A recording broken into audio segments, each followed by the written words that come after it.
LSU. This is the place in college baseball. First pitch, he drives down the line in right field. Stay fair, and it is back-to-back jacks. 2-2 pitch, Called strike three on the outer black. Drive home safely. Tigers win. They walk it off in the bottom of the ninth inning. LSU Fighting Tiger Baseball is on the air. Play ball. This is exciting live coverage of LSU Fighting Tiger Baseball on the LSU Sports Radio Network, powered by People's Health. Called strike three, struck him out. Brought to you by Cox, the official communications provider of LSU Athletics. McDonald's, official sponsor of the LSU Tigers. Our Lady of the Lake, official healthcare provider of LSU Athletics. Albertsons, the official grocery partner of LSU Athletics. Hancock Whitney, the official bank of the LSU Tigers. Louisiana Blue, official health insurance provider of LSU Athletics. And by Coca-Cola, official beverage partner of the LSU Tigers. The Powerhouse. 3-1 to Bear. Launched in the air to right field. Giving it a look. Ty Evans will just watch it go. This is LSU Fighting Tiger Baseball on the LSU Sports Radio Network. Powered by People's Health.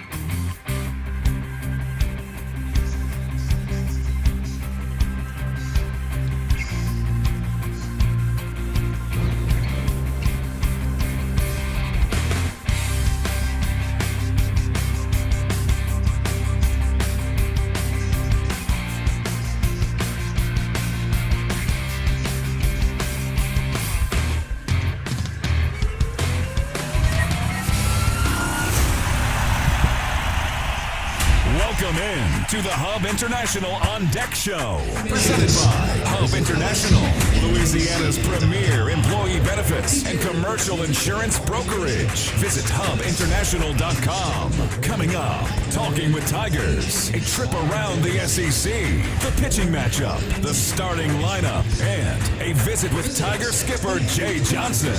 It's time for LSU Fighting Tiger Baseball. Now, let's go inside the broadcast booth on the LSU Sports Radio Network. After a disappointing SEC weekend to close out a 7-game road swing, it's back at home for 9 straight starting tonight as the McNeese Cowboys gallop over from Lake Charles to face your 7th-ranked Fighting Tigers of LSU. Hello, everybody. This is Chris Blair along with Tiger champ Doug Thompson. Our straw stirring the drink back inside the Capital One studios. Mr. Adam Gaduso welcoming you to Skip Bertman Field inside Alec Bach Stadium on the campus of LSU in Baton Rouge for tonight's play-by-play story. Following the halfway point of SEC play, Jay Johnson and his Tigers looking to make a strong surge to the finish to the regular season. A 9-game homestand begins tonight, and it's the first of its kind in the month of April since 1983. The McNeese Cowboys coming in with a solid year so far and appears to be poised for an at-large NCAA regional opportunity. Pokes are 27-5 overall. They lead the Southland, tied with the Lions of Southeastern with a 14-4 conference mark. Tonight in the midweek, Coach Johnson and the Tigers will send out freshman right-hander William Smith. Smith making his 5th start of the year. He's got a 5-0 record and a 3.09 ERA, while the Cowboys will counter with a junior lefty in Parker Morgan making his 6th start. He's 1-0 on the year and a 3.54 ERA. So find your favorite chair, grab your favorite beverage. The Tigers get back out on the diamond, looking to start another impressive win streak. Midweek baseball at the box. It's McNeese, it's LSU, and it's coming up next on the LSU Sports Radio Network. Baton Rouge isn't just the capital of Louisiana. It's the capital of college baseball. The fans, the players, the entire atmosphere. When it comes to baseball season, there's no better place than Baton Rouge. And the fun extends beyond the box, with plenty to do off campus. Explore some of Baton Rouge's best fights.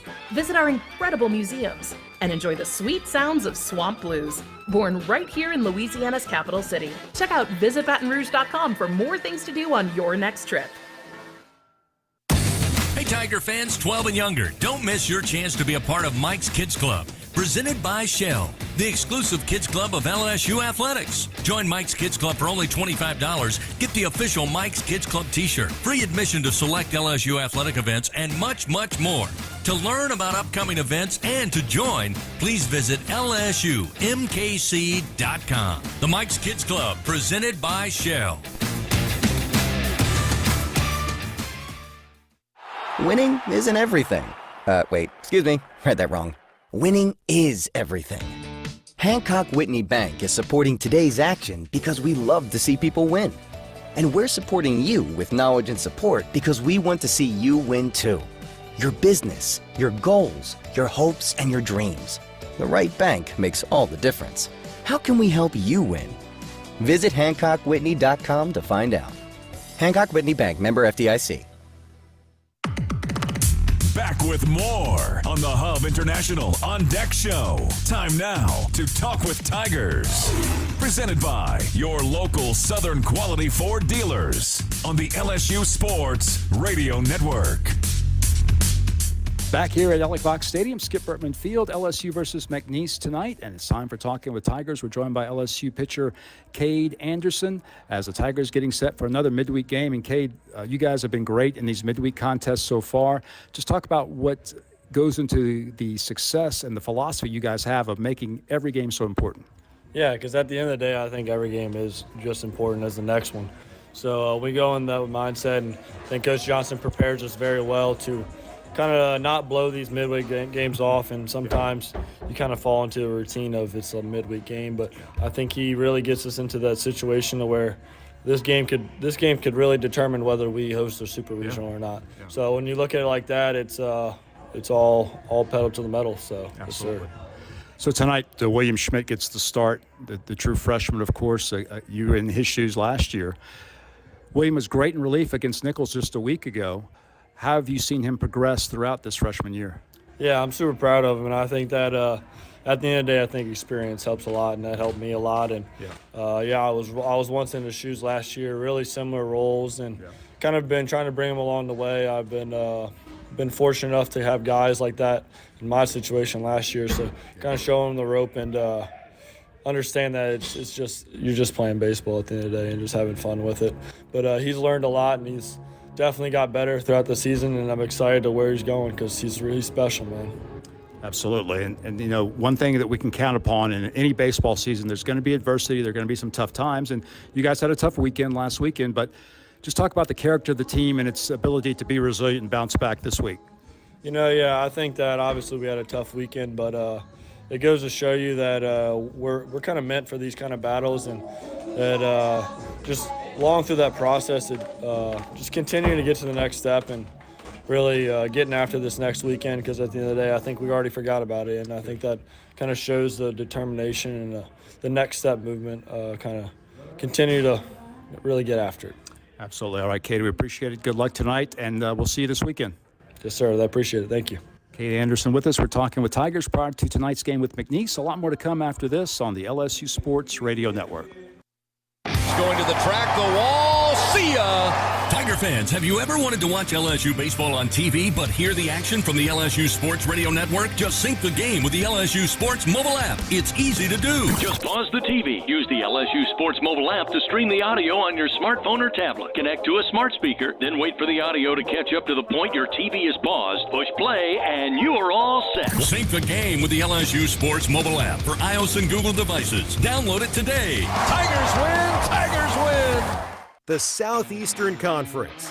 It's the land of legends, the places, the faces, and moments.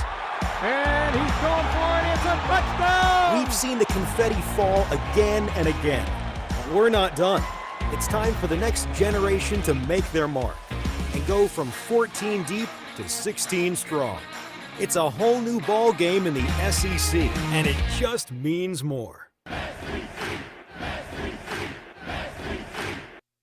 And here's Heather with the weather. Well, it's beautiful out there, sunny and 75, almost a little chilly in the shade. Now, let's get a read on the inside of your car. It is hot. You've only been parked a short time and it's already 99 degrees in there.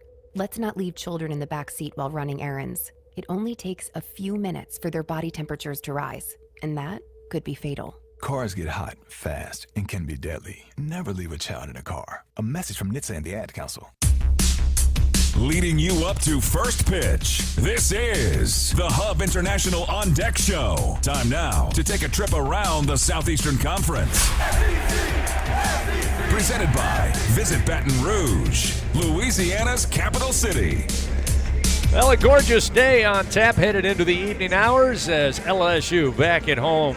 The first time in what seems to be forever as McNeese rolls in. It'll be LSU, your Tigers taking on the Cowboys. A reminder, fans, all LSU Sports Radio Network broadcasts stream for free right here on the LSU Sports mobile app. You can download the app for free on iOS or Android. It's the LSU Sports mobile app. It's got schedules, rosters, latest news, everything right there, presented by BASF. We create chemistry. Let's take a look at what's happening around the SEC. 5 weekends of conference play in the books.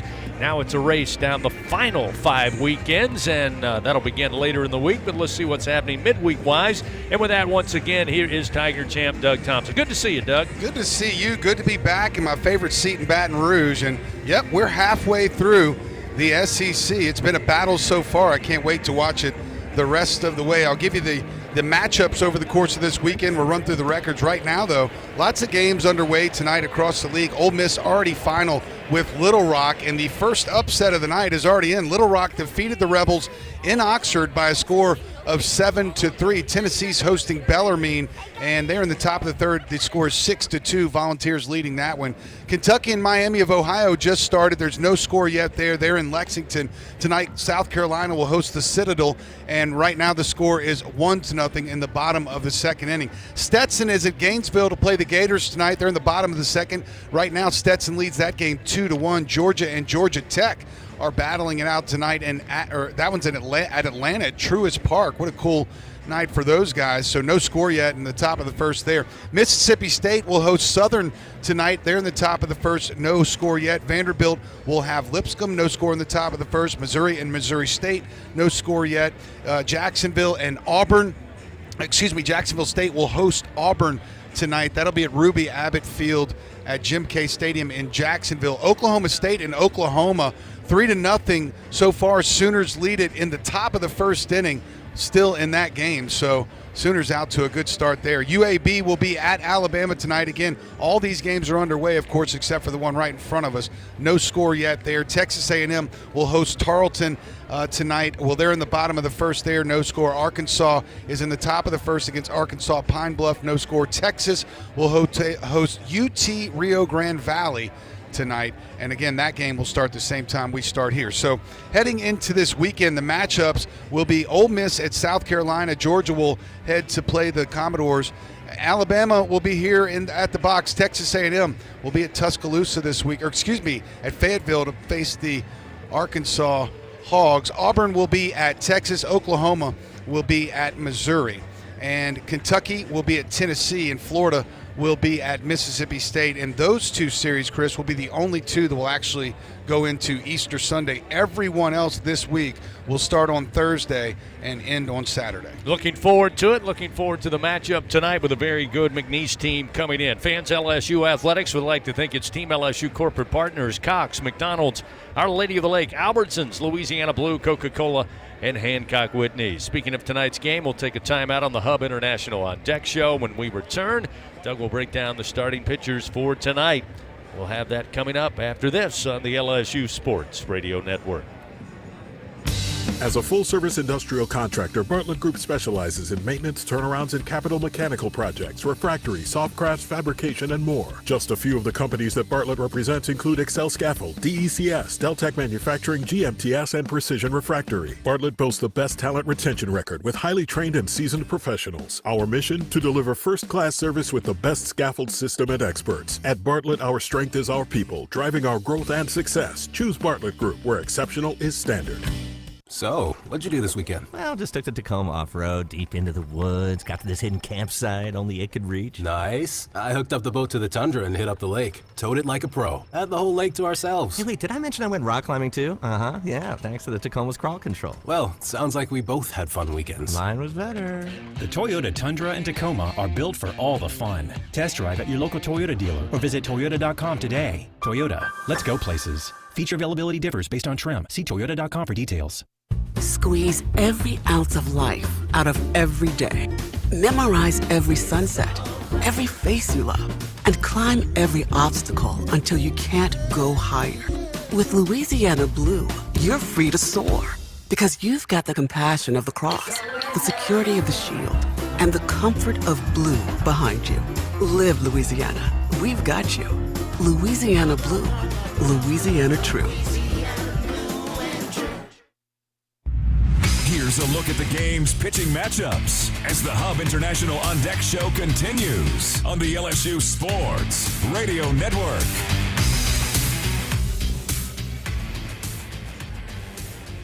Back here at Alec Box Stadium, getting ready for McNeese and LSU. McNeese coming in 27-5 on the season. Certainly hoping they can keep the winning going as they sit atop the Southland Conference, hoping for an NCAA at-large berth. Of course, LSU trying to snap a 3-game losing streak coming off the loss of the series on the road against Auburn. Tiger fans, if you think you have what it takes to be a true Caniac maniac, prove it at the next home baseball game to win a prize pack courtesy of Raising Cane's One Love. Let's take a look at the starting pitchers for both the Cowboys and your Tigers. With that, once again, here's Tiger champ Doug Thompson. Doug? Yeah, we'll start off with the Cowboys starter. It'll be a lefty from Lake Charles, 6'1", 200 pounds. It'll be Parker Morgan. He comes in with a 3.54 ERA. The junior has appeared in 14 games this year. This will be his 6th start of the year. He's worked 20 1/3, allowed 22 hits, 12 runs, 8 of those earned. He has 6 walks and 20 strikeouts. Opponents hitting .282 against the lefty. His fastball is going to sit 86 to 89. He'll throw a slider in there at 73 to 76, and his changeup will be in the upper 70s, low 80s. He'll throw a fastball 60% of the time, both to lefties and right-handers. To right-handers, he'll throw his changeup about 30% of the time, and the slider change mix to lefties, he'll mix that up pretty good, the off-speed stuff. So he's had a pretty good year so far. 20 innings pitched, 22 hits. That's pretty average. 20 strikeouts and 6 walks, a good strikeout to walk ratio. So the Tigers will have their work cut out for him. And for the Tigers, it'll be William Schmidt. Schmidt will make his 5th start of the year, back-to-back weeks now for Schmidt in the midweek. He started against UL Lafayette last week, went 2 innings, allowed 3 hits, 2 runs. He only threw 47 pitches, and Chris, I wouldn't expect to see William go much past 47 pitches simply because you'd like to have that arm somewhat available for at least Saturday this week with the Thursday start. Schmidt comes in with 3.09 ERAs, 5-0 so far in 23 1/3 innings of work. He's allowed 18 hits, 8 earned runs. He has 12 walks and 27 strikeouts. Opponents hitting a smidge over 200 at 209 off the freshman Schmidt this year. All right, thank you, Doug. Again, for the Cowboys, it'll be junior left-hander Parker Morgan and freshman right-hander for right here in Baton Rouge, William Schmidt on the bump for your Tigers. Planning an event, Grayson Events and Entertainment has you covered. They've got everything to make your next event unforgettable. Just simply call them 225-436-6520. That's 225-436-6520. Grayson's Events and Entertainment, you won't be disappointed. We'll continue with more. Up next, we visit with Tiger head coach Jay Johnson. Talks about trying to separate this past weekend and the first 5 weeks of SEC play and start anew beginning tonight. A couple of changes in the lineup as well. He'll address that as we continue right here on the Hub International On Deck show from the LSU Sports Radio Network. Hey Tiger fans, no game day is complete without Noel Spirits from Noel Family Distillery. Founded by a father-daughter duo, Noel Family Distillery is the only Louisiana distillery offering authentic tequila. Their additive-free tequila captures the spirit of Louisiana, creating a spirits experience worthy of the Tigers and their loyal fans across the country. Noel Tequila is proud to be the official tequila of LSU Athletics. Enjoy Noel Tequila at the box or grab a bottle of your own at many fine retailers. Learn the unique Noel Distillery story at noeldistillery.com. Albertsons is making shopping and saving easier than ever. Check out Albertsons for you on our mobile app or at albertsons.com, where you can shop online and save over $300 weekly with digital coupons. Earn reward points every time you shop in-store or online and redeem your points for free groceries. Download the Albertsons app or go to albertsons.com to start saving. Albertsons, fresh foods, local flavors.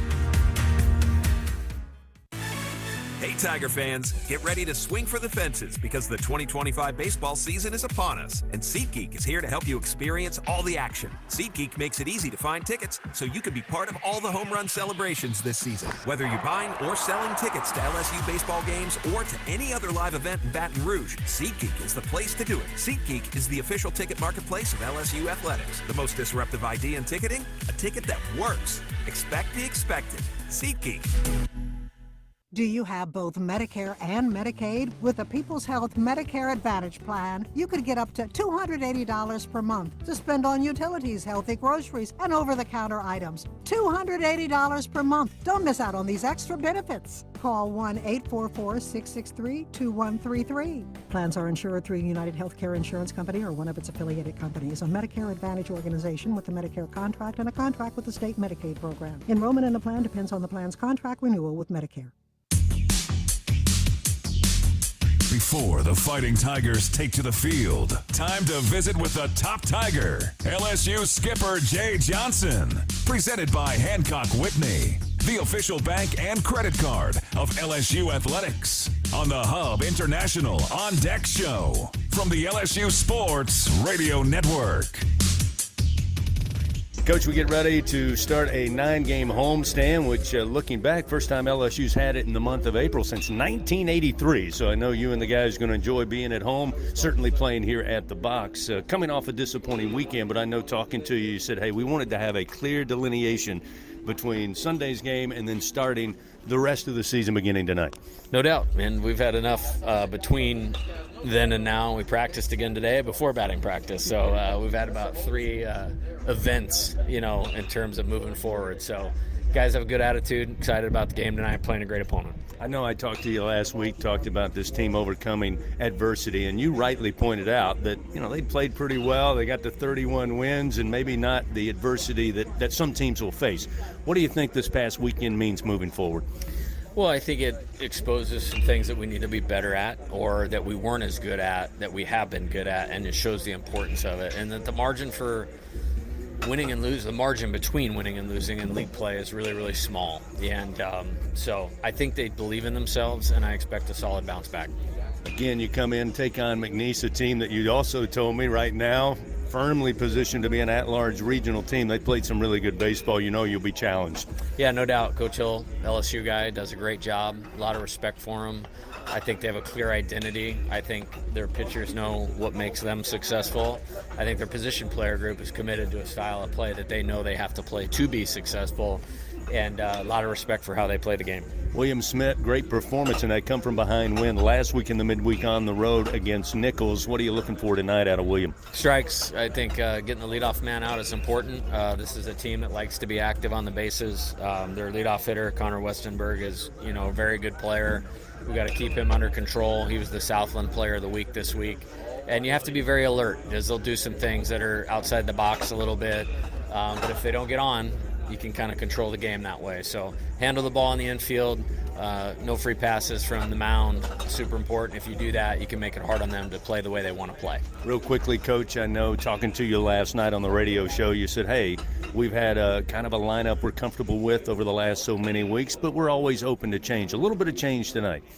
Yeah, for sure. I think, part of it is the starting pitcher. Part of it is in their midweeks, they've been throwing a lot of different guys and making it maybe a little bit difficult to match up. So a little bit is just specific to this game tonight. And then also, we have good players, so you have the flexibility to move things around. And, maybe, it might give us a different combination of things. But I like how it feels. We spent a lot of time on it this morning, and looking forward to seeing how it goes tonight. Absolutely. So are we, Coach. Best of luck. Get after him. Awesome. Thanks, Chris. Head Coach Jay Johnson, everybody. We'll take a timeout. We come back. We'll give you a look at that starting lineup for both the Tigers and the Cowboys. Get ready for first pitch tonight between McNeese and your Tigers. Coming up right after this on the LSU Sports Radio Network. Going to the track, the wall, see ya! Tiger fans, have you ever wanted to watch LSU baseball on TV but hear the action from the LSU Sports Radio Network? Just sync the game with the LSU Sports mobile app. It's easy to do. Just pause the TV. Use the LSU Sports mobile app to stream the audio on your smartphone or tablet. Connect to a smart speaker, then wait for the audio to catch up to the point your TV is paused. Push play, and you are all set. Sync the game with the LSU Sports mobile app for iOS and Google devices. Download it today. Tigers win! Tigers win! The Southeastern Conference. It's the land of legends, the places, the faces, and moments. And he's going for it. It's a touchdown! We've seen the confetti fall again and again. But we're not done. It's time for the next generation to make their mark and go from 14 deep to 16 strong. It's a whole new ball game in the SEC, and it just means more.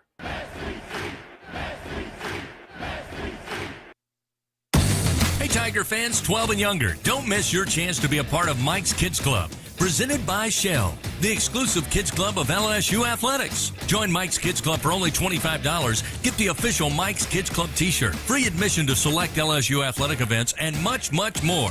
To learn about upcoming events and to join, please visit lsumkc.com. The Mike's Kids Club, presented by Shell.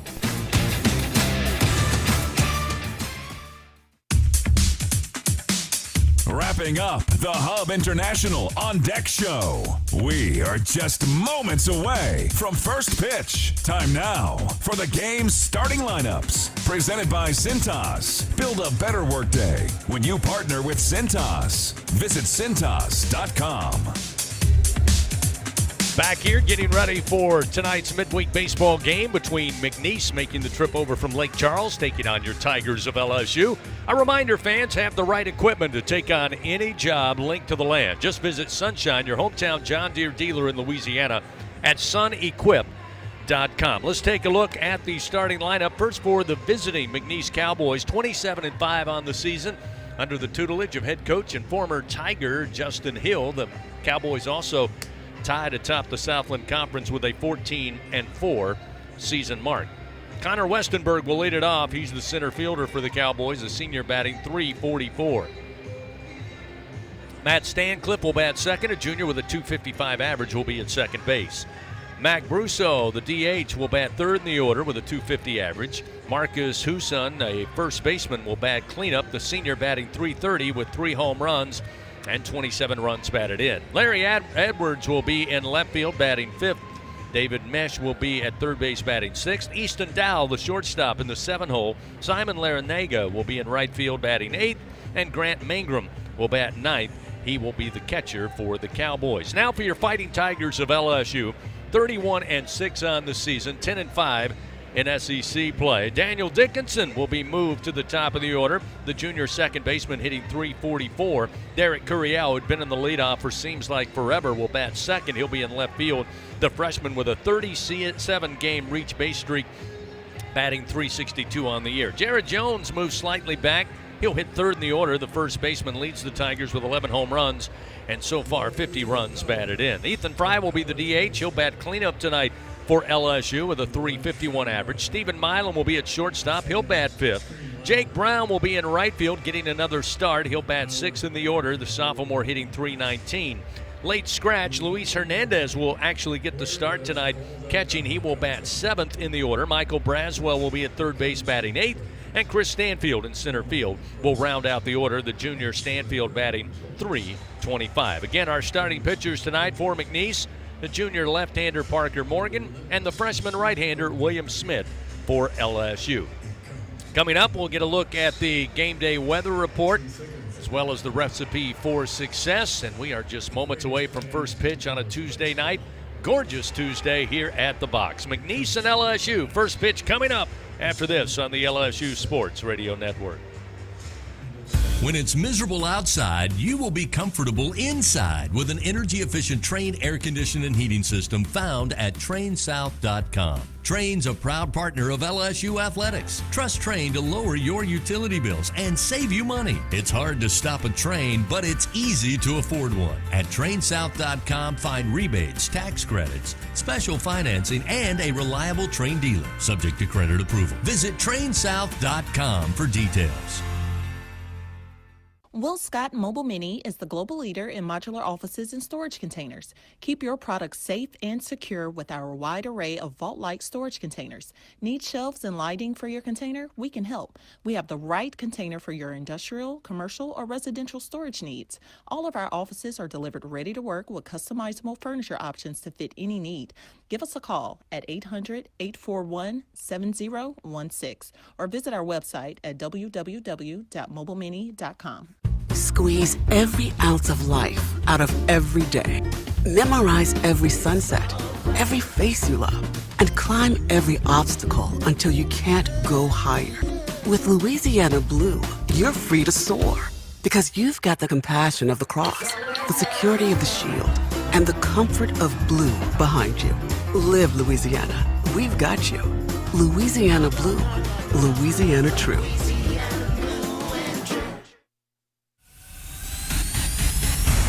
17 SEC championships.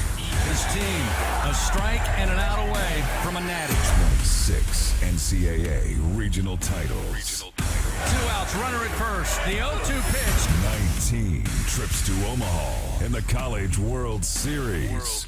Swing and a miss, and all is right in the world. Tigers win. Tigers win. 7 national titles. The national championship is headed back to Baton Rouge. The Powerhouse. This is LSU Fighting Tiger Baseball. On the LSU Sports Radio Network. Good Tuesday evening, Tiger fans. Welcome in once again. Skip Bertman Field inside Alex Box Stadium here on the campus of LSU. It's midweek baseball as LSU hosting the Cowboys from McNeese.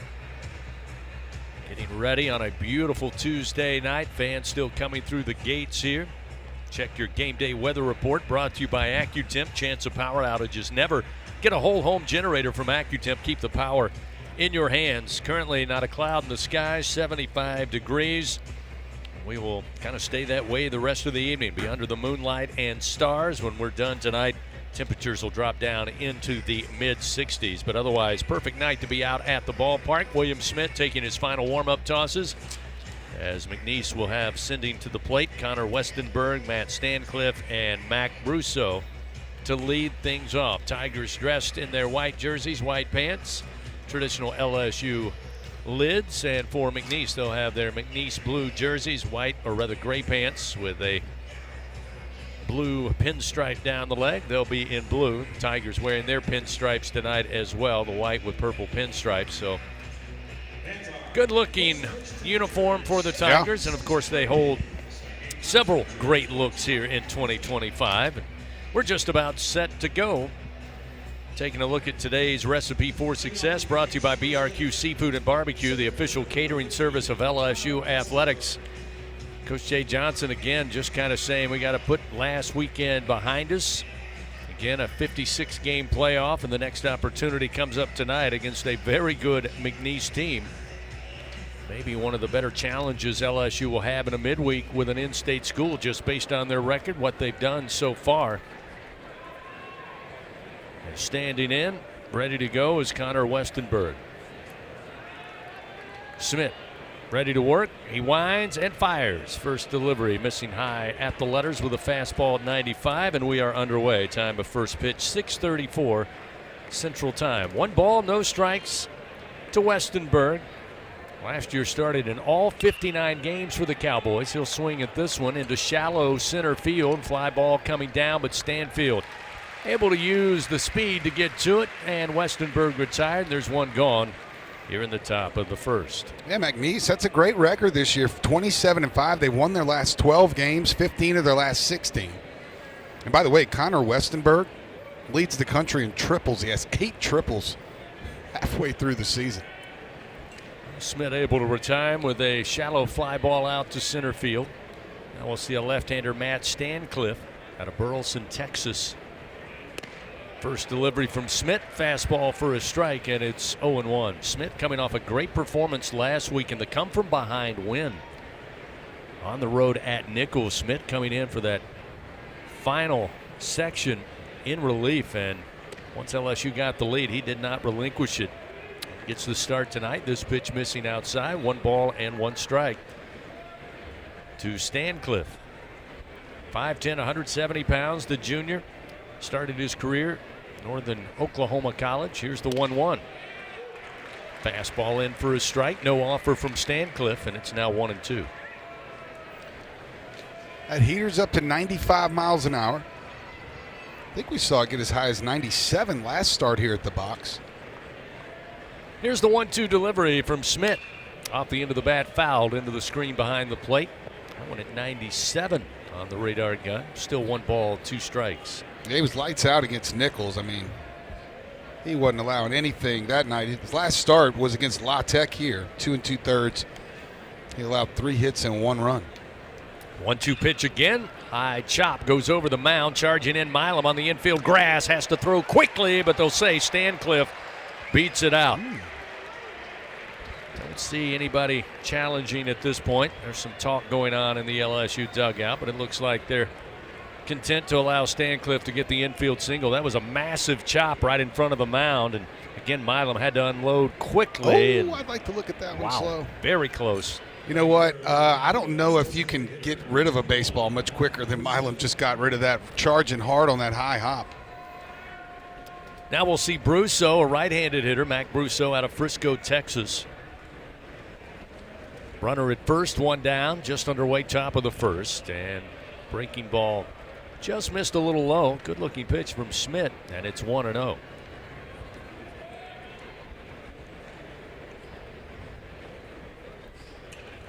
Infield single. Stancliffe with a lead off of first. Smith, the right-hander, brings the 1-0 delivery. This time the breaking ball at the knees for a strike to even it up 1-1. God, I can't believe Justin Hill has been at McNeese for 12 years now. Time flies. 1 ball, 1 strike. Runner at first with 1 out, top of the first. Smith fires. It's a fastball, but laced foul down the left field line. And that'll get William ahead in the count. 1 ball and 2 strikes. It was interesting talking to Jay Johnson last night. He said he's become very good friends with Justin Hill, admires what he's been able to do there in 12 seasons. And like many former Tigers, Jay certainly gravitates to them. But he has a ton of respect every year, but certainly this year. He was the first to point out to me last night. He said, unless the wheels come completely off, this team's going to be in a regional come June. Here's the 1-2. Ground ball, and this one going to sneak through the left side into left field. So back-to-back singles now for McNeese, and with 1 out in the top of the first, they have runners first and second. As Brusso able to get aboard. Yeah, I mean, he's staring down 40, 43 regular season wins. That's getting it done. He won't be at McNeese much longer if he continues to put up seasons like this one. Marcus Huson, senior out of Waterloo, Illinois. Another left-hander in the lineup will come to the plate now with runners first and second, 1 away.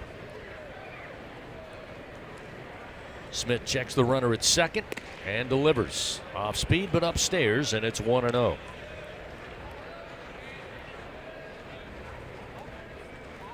Interesting, coming off that tough weekend. I asked Jay what the team did on Monday.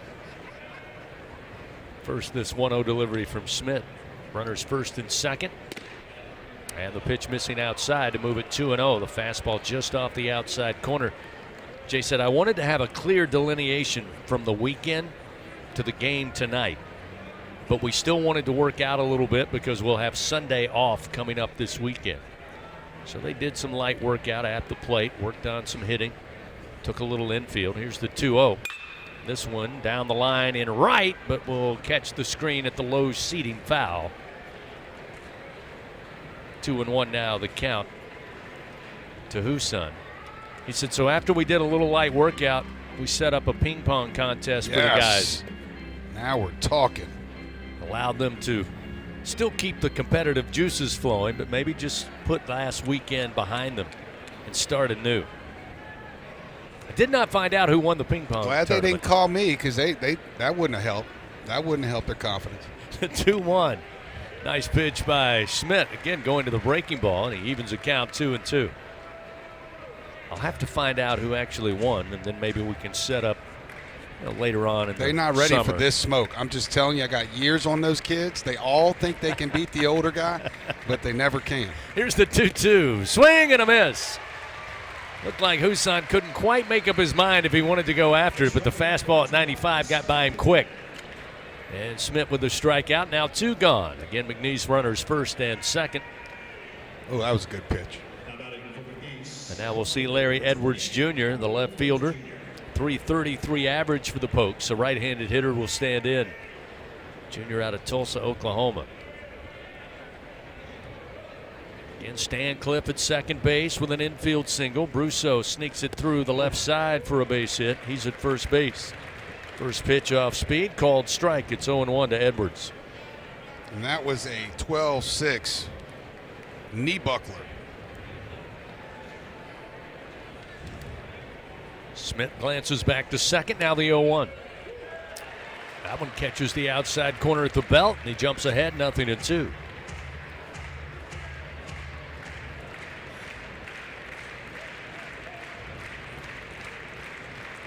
Be interesting to see, and again, as Doug pointed out, how long we'll see Smith go today, especially if he has a good outing. Here's the 0-2. High and inside. Off speed, didn't have any break, and it's 1 ball, 2 strikes because LSU comes off a weekend where they were able to, unfortunately, hold Cowan and Evans until game 3, which meant there were a number of arms that got some action and, frankly, did a tremendous job. It was an offensive struggle. Here's a fastball, a swing, a little bouncer to Jones. At first, he'll step on the bag for out number 3. No runs, 2 hits, 2 men left on for the Cowboys. We played a half inning, no score. LSU coming to the plate, a little different lineup tonight. We'll see Daniel Dickinson atop the order, followed by Curiel and Jones when we continue on the LSU Sports Radio Network. He's going to the track, the wall, see ya! Tiger fans, have you ever wanted to watch LSU baseball on TV but hear the action from the LSU Sports Radio Network? Just sync the game with the LSU Sports mobile app. It's easy to do. Just pause the TV. Use the LSU Sports mobile app to stream the audio on your smartphone or tablet. Connect to a smart speaker, then wait for the audio to catch up to the point your TV is paused. Push play, and you are all set. Sync the game with the LSU Sports mobile app for iOS and Google devices. Download it today. Tigers win! Tigers win! The Southeastern Conference. It's the land of legends, the places, the faces, and moments. And he's going for it. It's a touchdown! We've seen the confetti fall again and again. But we're not done. It's time for the next generation to make their mark and go from 14 deep to 16 strong. It's a whole new ball game in the SEC, and it just means more.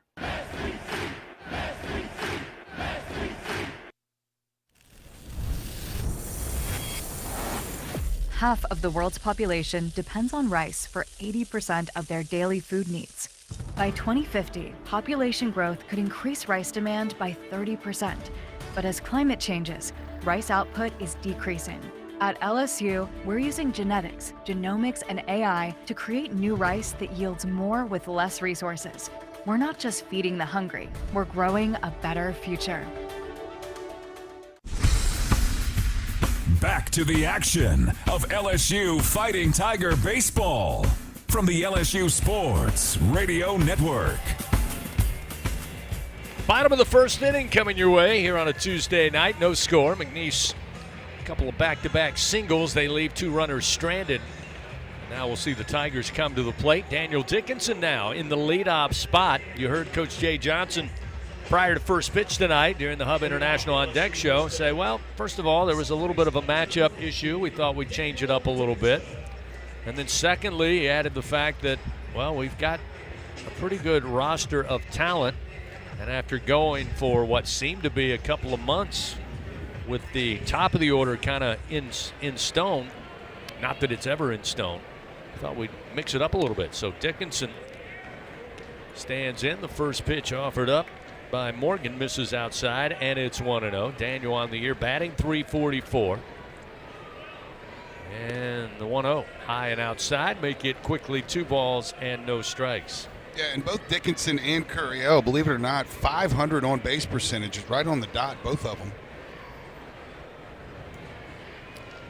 Makes them a little interchangeable there in the 1-2 spot, or 1-3 spot, as it were. There's a strike to Daniel, and it's 2-1. Well, I think what's key there is the next closest on base percentage is Jared Jones, 456, and everyone else either right at 400 or below it. 2-1 popped up behind the plate. Mangrum, the catcher, will give it a look, but it'll catch the overhang out of play, and even the count to Dickinson, 2 balls and 2 strikes. Daniel on the weekend, like most of the Tigers, struggled against Auburn pitching. Batted .273, 3 for 11 with 1 run scored. Did pick up his 11th double of the season over the weekend. Here's the 2-2. Slides outside, missing 3 and 2 now the count. LSU in that weekend, kind of an odd stat. They had 38 pop fly outs to 17 ground outs in those 3 games. Here's the 3-2 to Dickinson. He will smack it and a base hit. Nice at bat. Bouncer into left field. Excellent at bat for Dickinson. Does his job as a leadoff man. He gets aboard. And now we'll see Derek Curiel. But that's a little more than 2-to-1 ratio, fly ball outs to ground outs. And you look at Auburn's pitching staff, Doug, that came in 11th in the SEC in team ERA. There wasn't a ton of strikeouts. And unfortunately, there wasn't a ton of walks. Yeah, a weird weekend. 4 for 27 with runners in scoring position. And they went into Auburn hitting over .350 as a team with runners in scoring position. Curiel at the plate. He'll square to bunt, bring it back. The pitch from Morgan misses outside. They've got the third baseman ready for it. Mesh playing on the infield grass. Now he'll move back to the cut. We'll see if he moves in again. 1 ball, no strikes to Curiel, again sporting a 37-game reach base streak. That's all 37 games so far in his freshman campaign. The 1-0. Inside corner called strike, and it's 1 ball, 1 strike now to Curiel. You know, you score 8 runs all weekend. You go to Auburn averaging 9 runs a game. And I'll tell you, one of the biggest things that I've learned is LSU, and this isn't an excuse, it's absolutely going to sound like an excuse. 1-1. Breaking ball in for a strike at the belt. Now 1-2 to Derek. LSU had 10 balls this weekend over 100 miles an hour right at an Auburn defender. So is that an excuse? No, not necessarily, but it is definitely not good luck. Now going to throw over, get Dickinson back to the first base bag. You know, talking to Jay last night, he said that's the one thing that he does not like, and that was the 38 fly ball outs. He said we just didn't have the right angle of attack, and I'm not sure if that was because of the wonky conditions. The 315 down the left with the monster. Here's a foul, and off the bat of Curiel gets out of the mitt of Mangrum, so keeps it 1 ball and 2 strikes. Again, it's 315 down left. You got the 37-foot monster. And again, I have to believe, Doug, it's a little tempting that, you know what, if I can just get it up on the monster, I'm looking at a double, more than likely. Jay said the lack of walks was also a big concern. There's a swing and a miss. Curiel down on strikes. 1 gone here in the bottom of the first inning. We'll see Jared Jones, who now batting 3rd in the order tonight, coming to the plate. And here's an anomaly. Jared Jones struck out 6 times over the weekend. Came away with just 1 hit in those 3 games, and we certainly know that is an outlier. Yeah, they had him figured out this weekend. Got him to chase a lot of balls out of the zone. He'll stand in with a runner at first and 1 out. The first pitch he will launch in the air to center field. On the run is Westenberg to the track, to the wall. And how about making up for the weekend? A 2-run bomb for the Bear. Right center field way, and LSU takes a 2-0 lead. Jared must have heard us talking about him down there. I'm sure of that. That ball was destroyed. About as straight away center field as you can hit it. Started to slice toward the turtle cage out there, but it went over the turtle cage. That thing's about 15, 20 feet deep. Wow.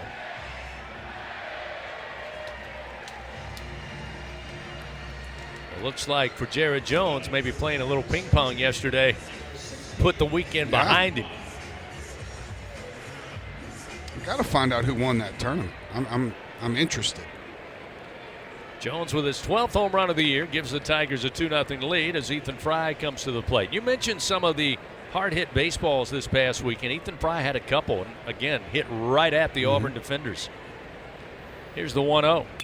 And this one, smoked ground ball left of the mound, finds its way to center field. And Ethan Fry, who came in with a .351 average, collects his 28th hit of the year. And again, with one out and a 2-0 lead, right back to runners on base, and we'll see Stephen Milam come to the plate. Yeah, that was 109 off the bat. I'm pretty sure Jared Jones was probably up there around 109, and the ball hit by Dickinson through the left side was hit pretty well also.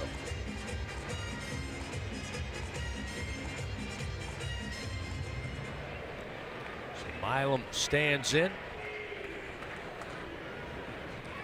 Fry at first base. Milam squared to bunt. He'll bring it back. The pitch was inside. We always comment on Monsters' great cleat game.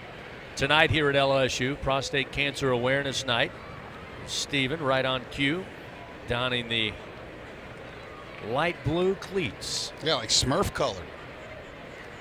Here's the 1-0 to Steven. Swung on in the air, but going to catch the overhang behind us and out of play.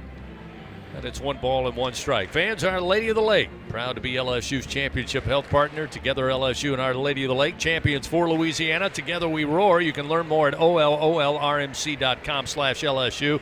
And I'm sure on behalf of everybody at Our Lady of the Lake, they certainly will encourage you to make sure you're aware of getting tested for prostate cancer as soon as possible. 2-1 as that pitch misses low. Milam did come away with a home run. He took it over the monster in left field. Isn't that ironic? Fry with a short lead off of first. He's off and running. Pitch a little high. The throw down to second. Fry with a head first slide, and he's in safely. Ethan Fry now 3 for 3 in stolen bases. And again, you go back to this weekend, the fact that LSU kind of spread all of their hits over those 3 games, never really got into a flow or a rhythm offensively, and unable to really put any pressure on Auburn's defense for most of the weekend. Didn't see a lot of steal attempts. You did. One was caught. Not a lot of hit and run opportunities. As the 3-1 rides in high to Milam for ball 4. So Morgan's going to put Milam aboard, and with 1 out here in the bottom of the first, the 2-0 LSU lead. Now there's runners first and second. And we'll see Jake Brown, the Tiger right fielder. Yeah, I think you got to give a tip of the hat to Sam Dutton, too. I mean, oh yeah, momentum is a big thing in this sport, and that was a big win for them on Friday night behind Sam Dutton. So you can imagine their emotions were at an all-time high. And on Friday night, when that opponent sees that they can beat you, that it's possible, then a sweep is definitely something that is in play. So I think a lot of this weekend has to do with how Friday night went down. Not to mention that was the first Friday night loss or game 1 loss on the year in a weekend series for LSU. So yeah. Auburn started to believe, and they were able to make it happen. First pitch foul down the first base line for Brown. Here's the 0-1 to Jake. That one just above the knees, inner part of the plate, off speed, and it's 0-2. Yeah, belief and momentum are 2 huge ingredients to success in a baseball. How many times do we see a game like this? McNeese comes in, probably not supposed to win the game. They stay in the game, and every inning they're still in it. They believe that they can win it. Jake Brown reaches out on a breaking ball and deposits a base hit into right field. They're going to wave Fry around. The throw up the line at third. Ethan's in to score. And it's now a 3-0 LSU lead. Jake Brown with an RBI single. That's RBI number 24 for the sophomore out of Sulphur. Wow, Tigers just pouring it on right now. Runners still first and second. Milam down to second. Brown at first base. And now we'll see Luis Hernandez. The original lineup released earlier before the game had Kate Arambidi getting the start. We're not sure, but whether or not it was just a decision or anything else. But now Luis Hernandez starting behind the plate. He'll be at the plate swinging. But first, we got a meeting on the mound, and it looks like already been a call to the bullpen. So that'll be all for Parker Morgan. He'll be lifted here with one out in the bottom of the first with LSU leading 3-0. Pitching change powered by Sunshine. If you need a game-changing upgrade, fans, trust Sunshine, your hometown John Deere dealer in Louisiana. We'll return to the box. It's a 3-0 LSU lead here in the bottom of the first. We'll get back to it after this on the LSU Sports Radio Network. At Sunshine, your hometown John Deere dealer in Louisiana, we know that every great game starts with a perfect field. Our equipment, whether it's a mower or a tractor, we can ensure your grass is always game day ready, so you can focus on making memories. Because at the end of the day, it's more than just a game. It's about the community, the joy, and the LSU traditions. Visit sunequip.com to get the best starting lineup of John Deere equipment. Sunshine is a proud sponsor of LSU Athletics. Do you have both Medicare and Medicaid? With the People's Health Medicare Advantage Plan, you could get up to $280 per month to spend on utilities, healthy groceries, and over-the-counter items. $280 per month. Don't miss out on these extra benefits. Call 1-844-663-2133. Plans are insured through United Healthcare Insurance Company or one of its affiliated companies, a Medicare Advantage organization with a Medicare contract and a contract with the state Medicaid program. Enrollment in the plan depends on the plan's contract renewal with Medicare. Hey, LSU fans, you're invited to Louisiana's largest casino resort, Coshada. Coshada Casino Resort has the largest and most spacious gaming floor in the Lake Charles area, with thousands of the newest slots, over 55 table games, live bingo and off-track betting, plus 3 beautiful hotels, delicious Cajun cuisine, and the #1 rated golf course in Louisiana. Coshada Casino Resort is proud to support LSU. Go Tigers!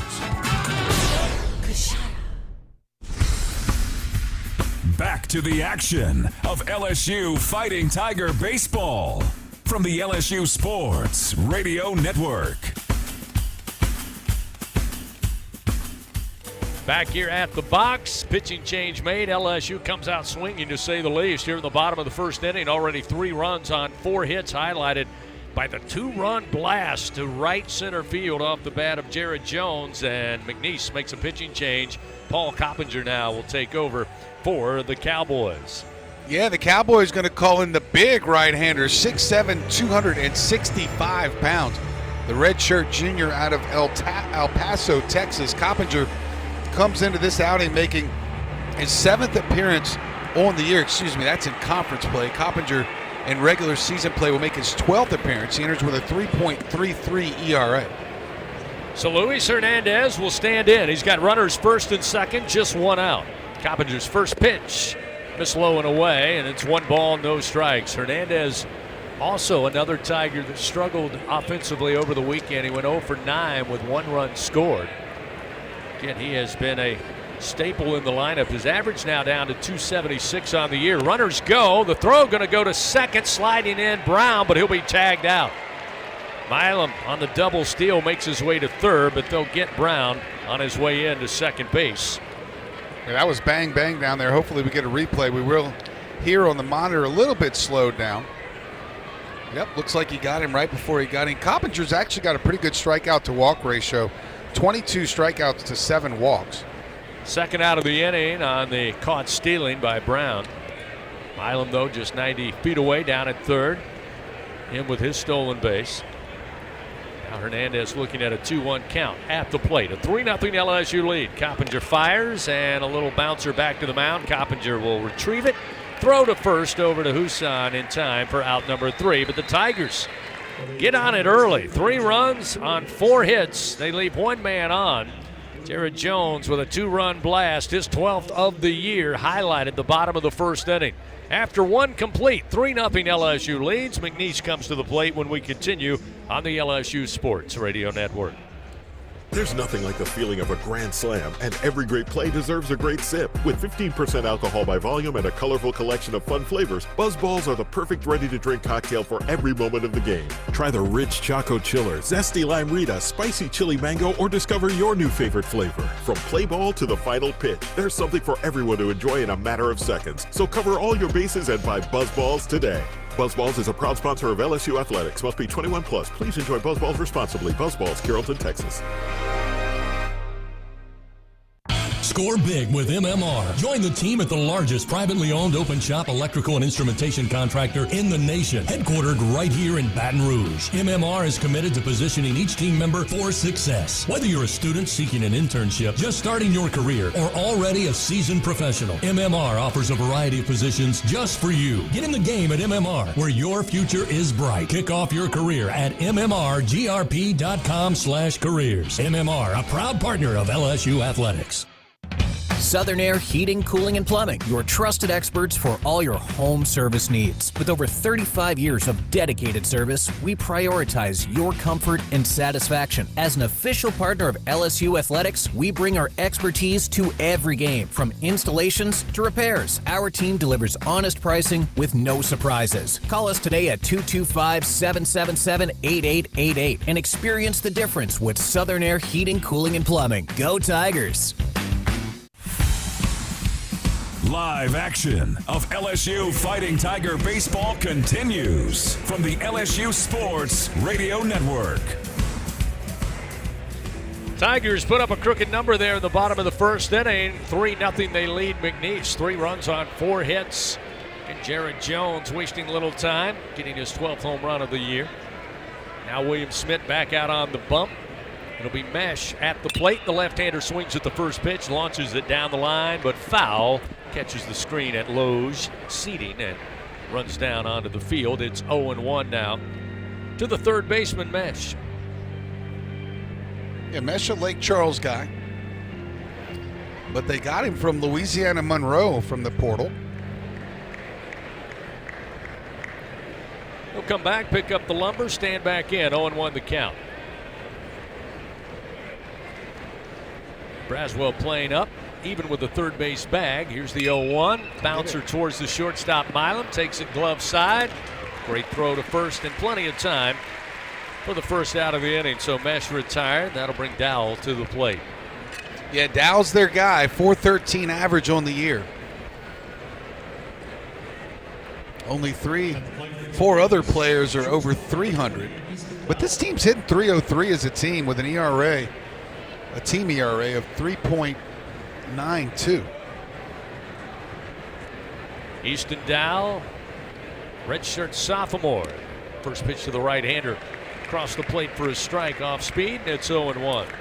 And I meant to mention when Milam was at the plate this past weekend, really the last couple of weekends, there's the 0-1 for a strike.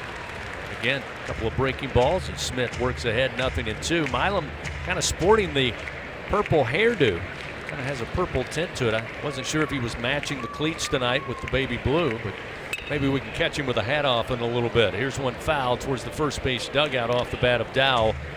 Still remains 0-2. Fans, join MMR, the largest privately owned open shop electrical and instrumentation contractor in the nation, proud partner of LSU Athletics. Smith's 0-2 delivery.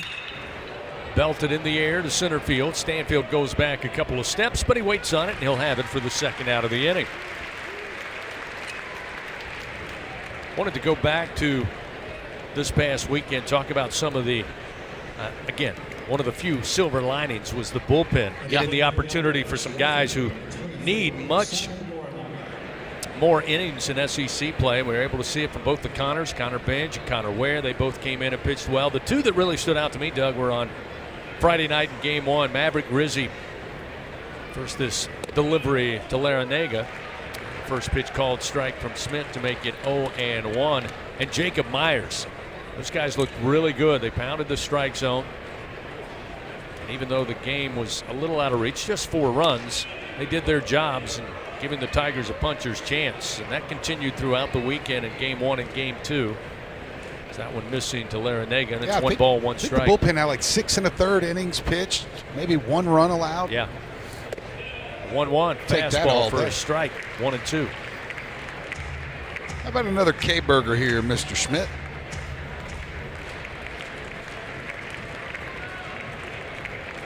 Two outs, nobody on. Here's the 1-2, the delivery. Oh, wow. I thought that looked exactly like the previous pitch. So did William Smith and the rest of the Tigers. So did Hernandez and everyone else here, including me. Wow, it didn't miss by much on the inside corner. That looked good. Wow. As they say, ball 2 right down the middle. 2 balls, 2 strikes, so Schmidt will try it again with Simon Larrañaga at the plate. 2-2 delivery. How about a swing and a miss? Can't deny that. Down on strikes goes Larrañaga. William Schmidt with the punch out. Very quick work after his offense gives him a 3-0 lead. 3 up, 3 down go the Cowboys. We head now to the bottom of the second. It's a 3-0 LSU lead. The Tigers have Braswell, Stanfield, top of the order Dickinson when we continue on the LSU Sports Radio Network. He's going to the track, the wall, see ya! Tiger fans, have you ever wanted to watch LSU baseball on TV but hear the action from the LSU Sports Radio Network? Just sync the game with the LSU Sports mobile app. It's easy to do. Just pause the TV. Use the LSU Sports mobile app to stream the audio on your smartphone or tablet. Connect to a smart speaker, then wait for the audio to catch up to the point your TV is paused. Push play, and you are all set. Sync the game with the LSU Sports mobile app for iOS and Google devices. Download it today. Tigers win! Tigers win! The Southeastern Conference. It's the land of legends, the places, the faces, and moments. And he's going for it. It's a touchdown! We've seen the confetti fall again and again. But we're not done. It's time for the next generation to make their mark and go from 14 deep to 16 strong. It's a whole new ball game in the SEC, and it just means more. There's danger out there. It lurks on highways and quiet neighborhood streets. It's more likely to kill you than a shark and more terrifying than the biggest snake. Distracted driving claims lives every day. Every notification, swipe, social post, video, or selfie while driving risks your life. So while you might think public speaking or the zombie apocalypse is scary, what's really terrifying and even deadly is distracted driving. Eyes forward, don't drive distracted. Brought to you by NHTSA and the Ad Council. Back to the action of LSU Fighting Tiger Baseball from the LSU Sports Radio Network. Michael Braswell, the third Tiger third baseman, will lead things off here in the bottom of the second inning. Tigers leading 3-0. Paul Coppinger called upon early in relief, back out there for McNeese, and the first pitch to Braswell. Curveball for a strike, and it's 0-1. Fan scratch-made dishes, wall-to-wall TVs, craft beers, and cocktails. If that sounds good, find your nearest location, order online, or use the app. Walk on Sports Bistro for the win.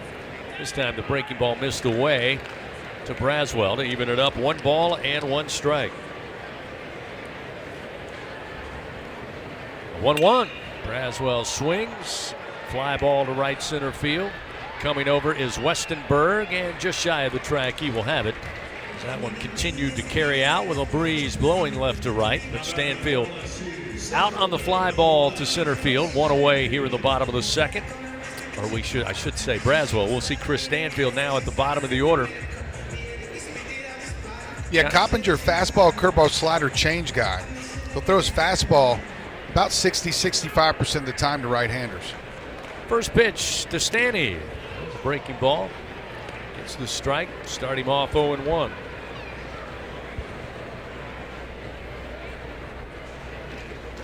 The 0-1 pitch missed inside. 1 ball and 1 strike. Stanfield led the Tigers, batted an even .300 over the weekend. There's a check swing and a bouncer up the first base line, but it takes a pull cue bounce, spin to the right. It's foul. Now 1-2 the count to Stanfield. Chris went 3 for 10, 2 runs scored. Did have 2 doubles over the weekend to give him his 11th. Yeah, 3 for 10 leading the team. Probably not going to do it. Here's the 1-2 pitch. Fastball, they'll say missed. It's 2-2.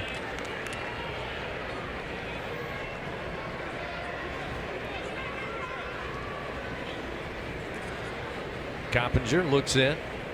Big right-hander winds. The 2-2 pitch. A high chop down the third base line. Charging in will be Mesh. Has to unload, and the one-hopper gets away from Huson, and Stanfield arrives safely. That high chop almost guaranteed Stanfield was going to beat that out. They gave it a hit almost immediately.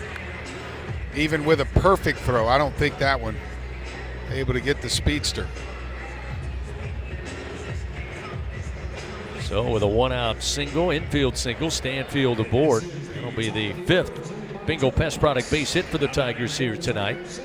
And now we'll see Daniel Dickinson back to the top of the order. Daniel with a base hit, came around to score on that Jones 2-run homer to right center.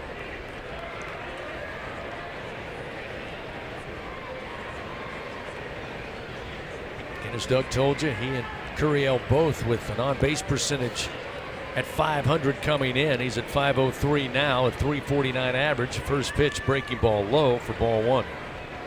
Boy, is Jay good or what? He knew after the first at bat that Dickinson would actually have a higher on-base percentage. That's why he let him off tonight. Absolutely. Tell you what. 2 balls, no strikes to Dickinson. See Stanfield take his lead off of first. Coppinger, the right-hander, comes set. Now the 2-0 pitch.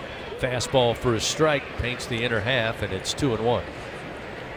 Fans, Blue Cross Blue Shield of Louisiana, proud to be the official health insurance of LSU Athletics. Louisiana Blue. Live Louisiana, we've got you. Here's the 2-1 pitch, squaring to bunt, but he fouls it straight into the plate, and it rolls to the backstop. Evens a count now, 2 balls, 2 strikes.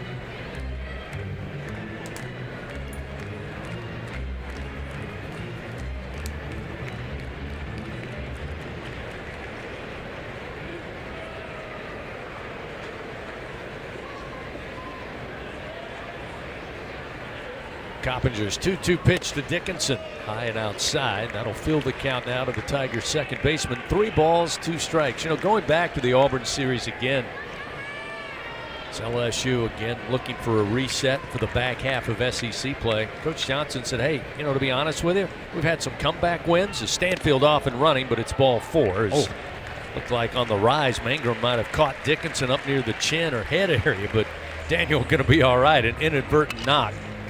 He'll head down to first, and now with 1 out, Tigers with runners first and second. He said, we really haven't seen a lot of adversity. We've had some comeback wins, but he said you've got to make positive out of negative weekends, and that's what he's hoping this does. In fact, I joked with Jay last week about coming from behind at Nichols and the adversity. He said, Chris, I got to be honest with you, we really haven't faced serious adversity, but a sweep on the road in SEC play will certainly get your attention. Curiel at the plate. Strikeout victim back in the first. This pitch missing outside, and it's 1-0. Yeah, but still, look, you're halfway through. You're 10-5. What does that put us? Tied for 4th overall in the SEC with Georgia. Here's the 1-0. Curiel sends it foul into the seats down the line and left. Well, all you really have to do, and it's like Jay mentioned last night, we talked about it, LSU at the halfway point of SEC play is in a great position. To your point, tied for 4th atop the league, and still atop so many offensive categories, 3rd, 2nd, 1st. Nobody feeling sorry for the Tigers. The 1-1 ground ball off the bat of Curiel. They'll say it's foul down the first base line after it's fielded by Huson. But that'll bring Derek back to the plate with a 1-2 count. Yeah, hey, look. The team that's winning the SEC, Texas, is 13-2. They didn't just take 2 from LSU. They've taken 2 from several. The only thing, of course, is Tennessee and Arkansas are 6 of the 15 games remaining. That was a big series win for Georgia against the Razorbacks this weekend. Here's the 1-2 pitch. Curiel this time down the line and right, but it's foul. Certainly trying to pepper it down the first base line on those last 2 swings. Just comes up a little short, and it's still 1 ball, 2 strikes. But as I said, LSU coming into tonight, a .317 cumulative team batting average. That's 2nd in the SEC. Tigers are number 1 in the doubles with 87, number 3 in total hits with 389, number 3 on on-base percentage at 435. I mean, the list goes on and on. Here's the 1-2 to Curiel. Lays back but fouls it out of play over the third base dugout. On a fastball offering from Coppinger, it's 1 ball, 2 strikes. Tiger pitching staff 3rd in the league with a 3.51 cumulative ERA. Number 3 in strikeouts. Number 3 in fewest earned runs allowed. And it's going to be a heck of a race to finish out the regular season, to be sure. Always is. Here's a swing. Ground ball. Could be 2 to the second baseman, Stancliffe. He'll get it to Dow. The relay to first. They'll say in time to get Curiel. And Josh Simpson, first base coach for LSU, agreeing, and he gives the signal maybe they want to take a look at it, and they will. We'll go under review and to see whether or not Derek beat out the throw on the relay from second base. The play on the field, again, ruled a double play, but they'll go to the video monitor and we'll take a look here. Another review brought to you by Acme Oyster House. I think he's safe. He'll reach on a fielder's choice. The streak will live on.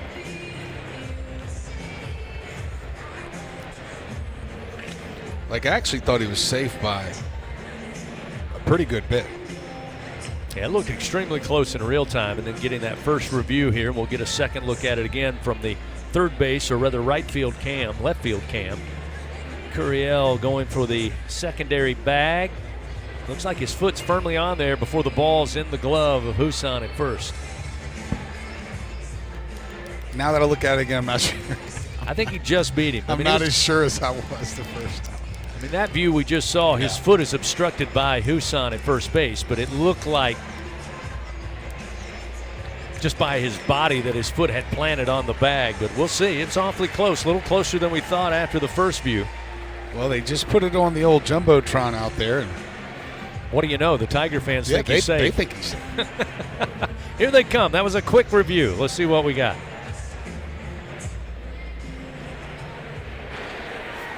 After review, the runner at first is safe. LSU has 2 challenges remaining. So LSU challenges. It goes their way. They overturn the call with video evidence, and they'll keep 2 challenges. And looks like we're going to have another meeting on the mound here. Again, Curiel beats it out, leaves runners first and third after McNeese unable to turn 2. And it looks like another pitching change upcoming. So Paul Coppinger, second pitcher of the night for the Cowboys. His night is done. Another pitching change powered by Sunshine. Again, count on Sunshine, your hometown John Deere dealer in Louisiana, to keep your home turf in tip-top shape. We'll tell you about the new Cowboy pitcher. Get back to it. 2 outs here in the bottom of the second. LSU leading 3-0 over McNeese.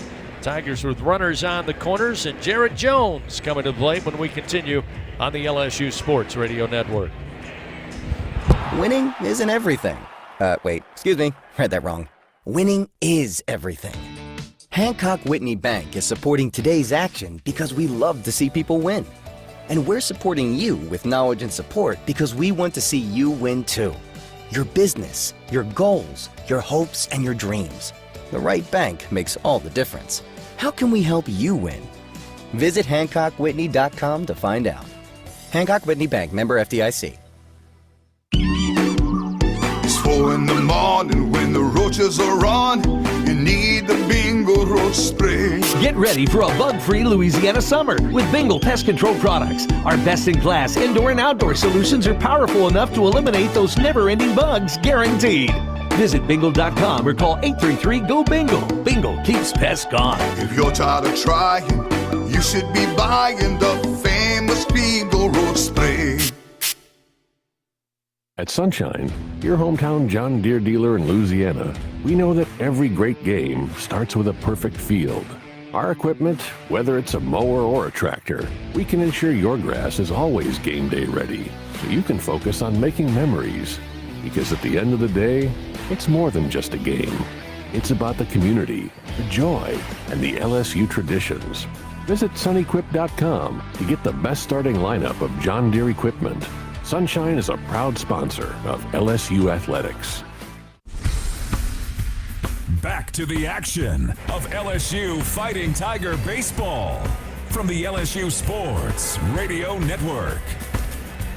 3-0 LSU leads. Another pitching change here for the Cowboys. It'll be Blaine Fritcher, the right-hander, taking over. Third pitcher of the night here. Starting to sense a theme, Doug, and I believe that Justin Hill, again, certainly came over from Lake Charles trying to win this game, but also wanting to get some guys some work, although the starter did get roughed up there in the bottom of the first inning. But we'll see the third pitcher of the night, Fritcher. He'll face Jared Jones, who did some of that roughing up in the bottom of the first with a 2-run home run. Jared at the plate now with runners first and third and 2 outs as Fritcher, the right-hander, comes set set to offer the first pitch to Jones. Here it comes, and it'll miss high for ball one. Yeah, Fritcher, another tall drink of water, 6'5", 207, a graduate student. Hometown, Lexington, Texas, came over from Shorter University. That's a new one for me. Here's the 1-0. That one a strike on the inside corner, off speed at 74. Jones kind of leaned back, but it caught the corner. It's 1 ball and 1 strike. Now, you're one of the best at the mascot thing. If you can tell me the mascot of Shorter University, I'm going to give you the crown. It's funny you say that. Here's the 1-1. As Jones laces this to left center field. On the run is Westenberg, but he'll have to play it off the wall. That'll score Stanfield. Going into third base will be Curiel, and an RBI single is Jones going to make his way back to first. Jones already with 3 ribby on the night, give him his 53rd of the season, and it's 4-0 LSU. Back to Shorter College. Yeah. Played Shorter College many times. Wow. While calling Georgia Southern football, basketball, and baseball.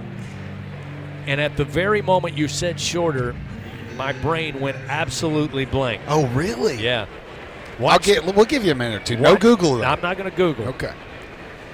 Here's Ethan Fry, 1 for 1 on the night. Ethan with a base hit came around to score in that first inning. First pitch inside makes it 1-0. I just need to see where I sit on here.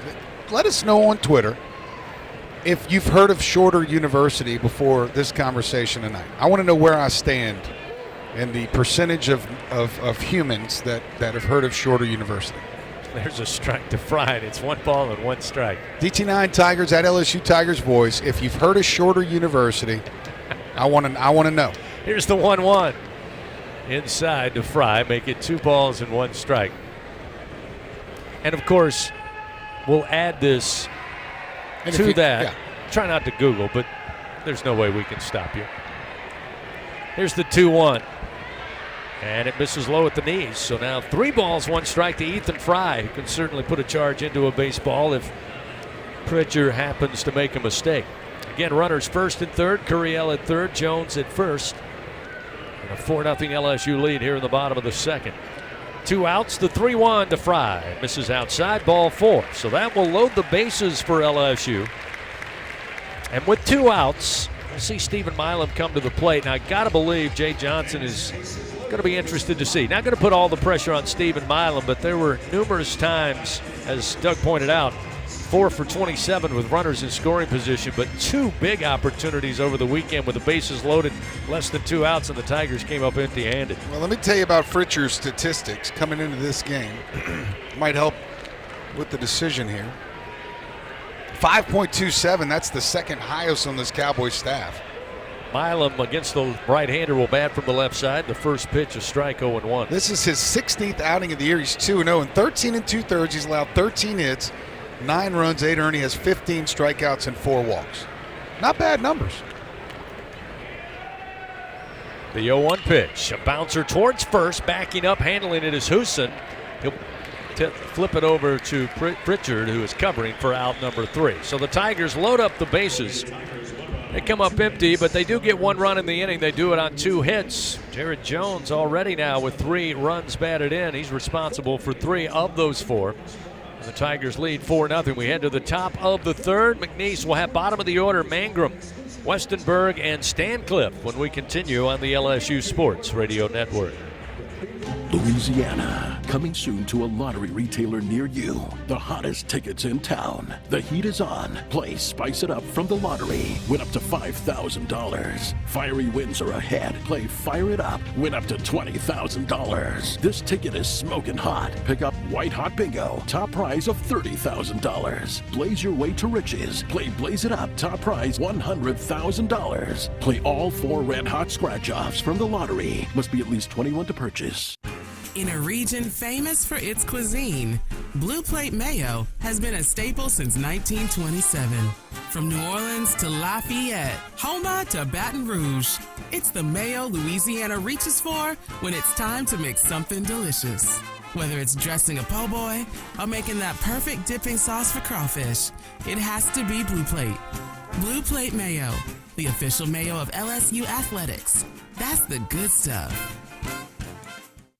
This is Coke Zero Sugar. Could I be the best Coke ever? Try and taste with your ears. Hear those bubbles? Imagine them tingling on your tongue. Fizzy deliciousness. Listen to that cascading liquid. A mouth-watering waterfall. Irresistibly tasty. Zero sugar. Crisp, refreshing, and ice cold. Is Coke Zero Sugar the best Coke ever? Try and decide. We head to the top of the third inning of LSU Fighting Tiger Baseball. Presented by Bengal Pest Products. Guaranteed overnight extermination with Bengal. William Smith back out on the bump for LSU. Starts his third inning of work. To say that William Smith's been very much in control would be an understatement. He gave up 2 early singles back in the top of the first inning, but since then has been very much in control, very relaxed. And again, that sounds strange, Doug, when you talk about a pitcher out there competing, but again, he's been able to control his pitches, change speeds, move inside, outside, right over the plate. First pitch to Mangrum, the check swing, ground ball. The in-betweener going to be handled by Dickinson. He will toss to Smith, who was covering for the first out of the inning. Great job defensively. Jared Jones went after the ground ball. He then yielded, got out of the way of both Smith and Dickinson. That was textbook infield play by LSU. Yeah, when's the last time you saw a 4-1 in your scorebook? That's a great job there from William Smith of not getting distracted by Jones not getting to the ball. He just kept on a line to first base, broke down at the bag, became a first baseman, and a great play there by Dickinson. Retires Mangrum, one away quickly on the first pitch of the frame. Now we'll see top of the order Westenberg, the center fielder, who's 0 for 1. He flied out to center field. Chris Stanfield to start the game back in the first inning. First delivery, missing low and away, ball 1. Here's the 1-0 pitch. Missed at the knees, not by much, but it's 2-0. Fans, some chase thrills, others drive it. You can do so with the 2025 Tundra or Tacoma. Adventures at every turn. Test drive at your local Toyota dealer or visit Toyota.com today. Adventure, it's what we share. The 2-0 pitch. Swing and a ground ball. Milam goes up on a ladder, pulls it down, calmly throws to first in time for the second out. Hey, you mentioned calm to describe William Smith. And that's not typically a word you use for a freshman. But the more he's been out there, I think you nailed it. The more comfortable he really looks. And if this young man starts to really figure it out, you talk about a dangerous pitching staff. Matt Stancliffe, the left-hander, who had a single off Smith in the first, left stranded at second base, takes the first pitch, and it's 1-0. You know, we're all guilty of it, Doug. You and I, along with everybody else. You see a guy, not just William, but a ton of pitchers. You come in, you see the resume when they come to LSU. This pitch misses Anthony's, make it 2-0, and you expect them to be just machines. And again, when you go through a freshman season and you get those innings and you get to the point where I think William is just about to get to, that's what makes a team really good come May and June. That pitch missing. Nope, they'll call it a strike on the outside corner, 2-1. Yeah, I think most people do expect, right? But the people like you and I that have been around this program a lot and seen what unfolds, expecting something out of a freshman is fairly naive, because not all freshmen can do it yet in terms of their mental makeup. But William Schmidt, again, every outing is looking less and less like a freshman. 2-2 delivery, and outside corner, called strike 3. Stancliffe couldn't decide if he wanted to reach out the bat, kind of a half-hearted check swing, but he didn't get to the baseball.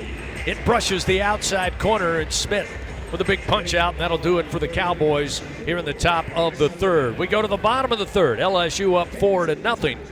Tigers will have 6, 7, and 8 coming to the plate. Jake Brown followed by Luis Hernandez and Michael Braswell III as we continue on the LSU Sports Radio Network. He's going to the track, the wall, see ya! Tiger fans, have you ever wanted to watch LSU baseball on TV but hear the action from the LSU Sports Radio Network? Just sync the game with the LSU Sports mobile app. It's easy to do. Just pause the TV. Use the LSU Sports mobile app to stream the audio on your smartphone or tablet. Connect to a smart speaker, then wait for the audio to catch up to the point your TV is paused. Push play, and you are all set. Sync the game with the LSU Sports mobile app for iOS and Google devices. Download it today. Tigers win! Tigers win!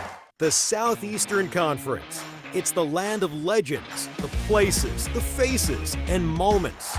And he's going for it. It's a touchdown! We've seen the confetti fall again and again. We're not done.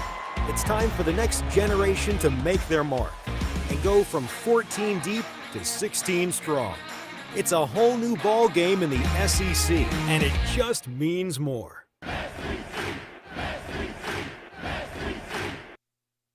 LSU Tiger fans are gearing up with real Tigers apparel and merchandise from the official online store at lsushop.net. Get jerseys, sideline gear, polos, t-shirts, hats, official team merchandise from Nike, accessories, and much more. Over 3,600 products, all shipped right to your door. Head to the place real Tiger fans go for the selection only real Tiger fans get at lsushop.net. The bottom of the third inning of LSU Fighting Tiger Baseball is presented by Bengal Pest Products. Guaranteed overnight extermination with Bengal. We hit the bottom of the third inning. It's a 4-0 LSU lead. McNeese once again making a sunshine pitching change on the mound. Parker Primo going to take over. The right-hander will face Jake Brown to get it started here. Jake 1 for 1, had an RBI single in that first inning. Luis Hernandez on deck, and Michael Braswell III waiting in the wings. Tigers 4 runs on 6 Bingo Pest Product base hits, including a 2-run home run off the bat of Jared Jones there in the bottom of the first. Another LSU online home run for your Fighting Tigers on the year. First pitch, breaking ball strike to Brown, and it's 0-1. Brown consistently just hanging in the 300s with that average, now batting .326. They'll appeal down to third as the pitch was inside. Brown just trying to dance out of the way. They checked down at third. He did not go around. 1 ball, 1 strike. Parker Primo, sidewinder, delivers. This time they'll appeal. This time they say Brown did go around. It's 1 ball, 2 strikes. Third baseman Davis Mesh initially thought Brown might try to lay down a leadoff bunt. Now he's back a little further from third base. Here's the 1-2. Brown swings and a rifle line drive into the screen above the dugout of the Cowboys' third base side. And it's 1 ball, 2 strikes. Tigers have had a lot of action at the plate thus far, still early on. 4 runs plated through the first 2 innings.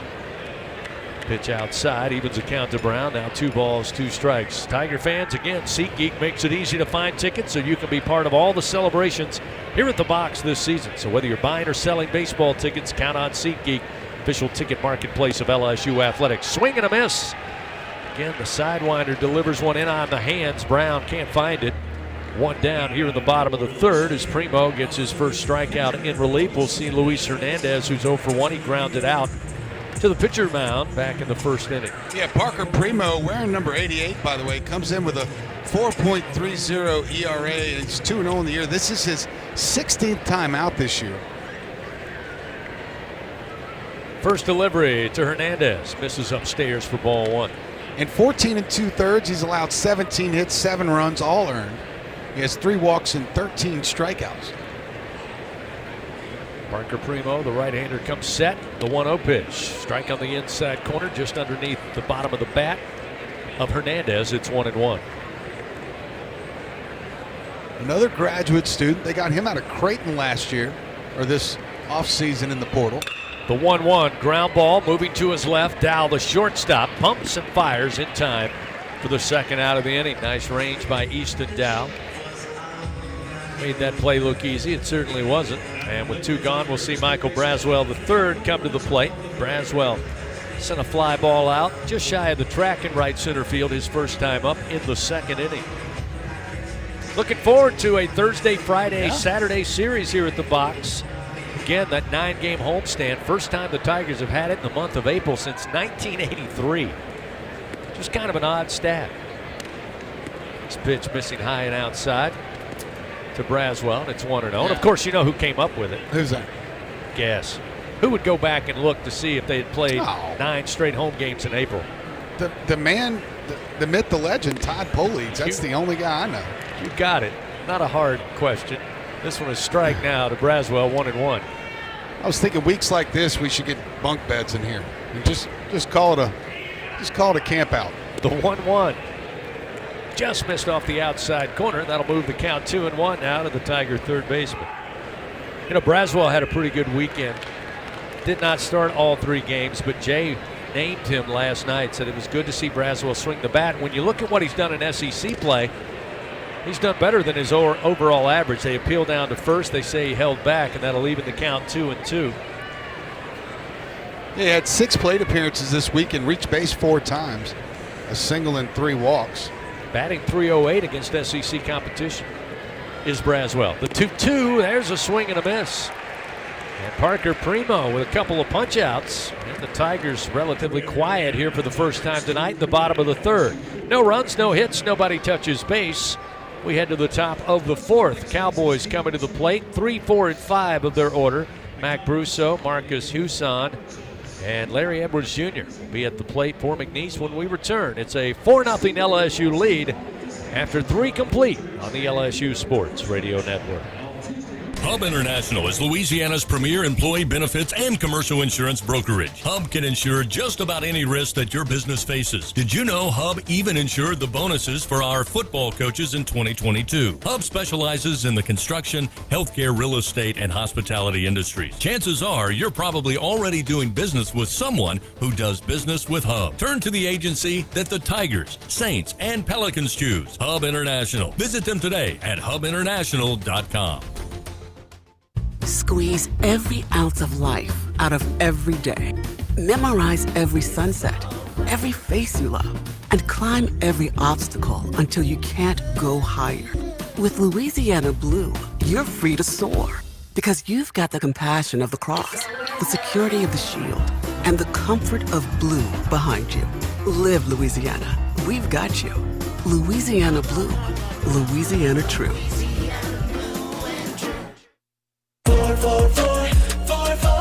For the number you gotta dial. Life throws you a curve, you know that deadly devotion goes the extra mile. Throw your fours up, throw your fours up. There's a number you gotta dial. Throw your fours up, throw your fours up. Deadly devotion goes the extra mile. For the number you gotta dial. Throw your fours up.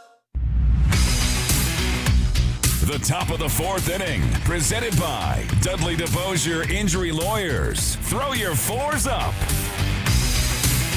Mac Brusso will lead it off for the Cowboys of McNeese. 4-0 LSU leads after 3 complete. And once again, William Smith out on the mound here, getting a little extended work in the midweek. First delivery just missed off speed, and it's 1 ball, no strikes to Brusso, who sent a fly ball out to Stanfield his first time up. We'll swing and knock this one into the air, but out of play right side to even it up. 1 ball and 1 strike. You know, we mentioned William Smith really starting to come into his own, highly touted. Very fortunate he decided to forego professional baseball, get the college experience. Good to see he's in the purple and gold without question. And you mentioned how we love for these freshmen to come in and just dominate at the SEC level. And you start thinking back over the years. Here's the 1-1 swing and a miss, getting to chase the high fastball to make it 1-2. I mean, you certainly can do a lot better than I can, Doug, but you start going back, try to name the everyday freshman in the lineup here at a program like LSU. There's not a ton of them out there. No, there's not. 1-2. Breaking ball, swing and a miss. Brusso down on strikes, and William Smith adds to his strikeout total. 1 away here in the top of the 4th. Yeah, and those names sound like Walker and Laxton and Nola for Matuk. Fontenot. I mean, a lot of those guys played in the major leagues. Dylan Cruz. Marcus Huson, first baseman, a left-hander, stands in. Flied out to center field, or I should say he's 0 for 1 with a strikeout. First pitch comes out of the mid of Hernandez for ball 1, 1-0. Forget about Trey Morgan. He's made some noise with that wood bat in his hand. Yeah, congratulations. Made it up to the Durham Bulls. Pitch misses outside. 2-0 the count.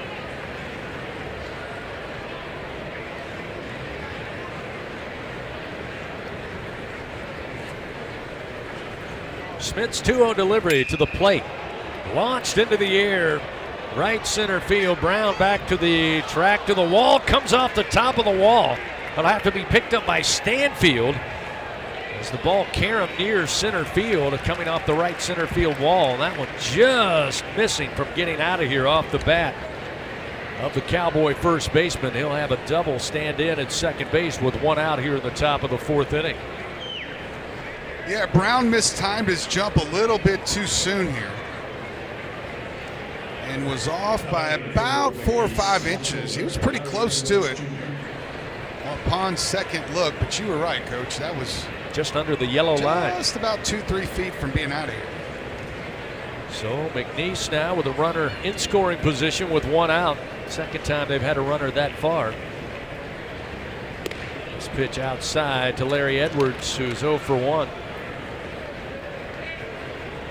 How about the game last night? Skeens and Cruz, Nats and Pirates. We were all watching that at TJ Ribs. Got underway while we were doing the Jay Johnson show. Here's the 1-0. Missed away. 2 balls, no strikes now to Edwards. I did not see it. How'd that end up? Well, we watched the first 2 at bats. There were 2 ground outs by Cruz, but again, Paul Skeens, Dylan Cruz, just great representatives of LSU baseball in that type of matchup on that stage. Makes you proud to be a Tiger. Here's a 2-0. Misses outside. I left when the game was 2-0 Pirates out in front, and I got to readily admit I did not see the end of it. I'll look it up. 3 balls, no strikes here to Edwards.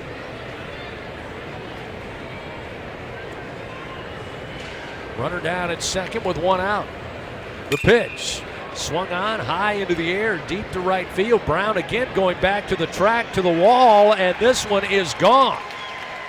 And the Cowboys on the board. They cut the lead in half, 4-2, as Edwards goes deep down the right field line. Home run number 2 on the season for Edwards. So a double off the wall in right center, followed by a home run to right. Starting to see why these Cowboys have 27 wins thus far.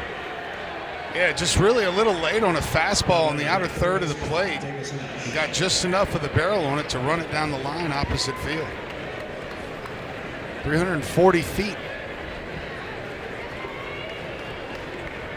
Now we'll see the third baseman mesh. Left-hander's first pitch outside from Smith. And that's going to bring Nate Yeske, the pitching coach, out just to check on the freshman right-hander again.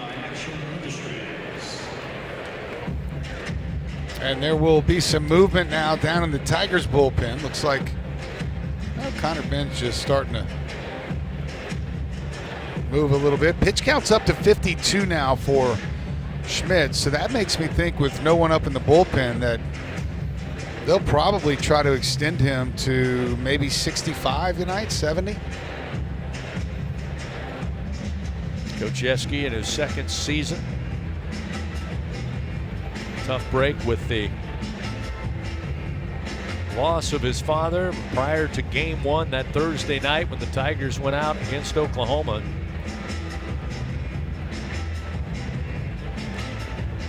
It's been a great addition to the staff. Actually added some stability after, as Jay Johnson said, he either is hiring really good coaches or he's a bad guy to work for, because a lot of his assistants come here, find success, and then get head jobs. The 1-0 pitch to Mesh, swing and a miss. Fastball at 95. Gets right by him from Schmidt. 1 ball, 1 strike.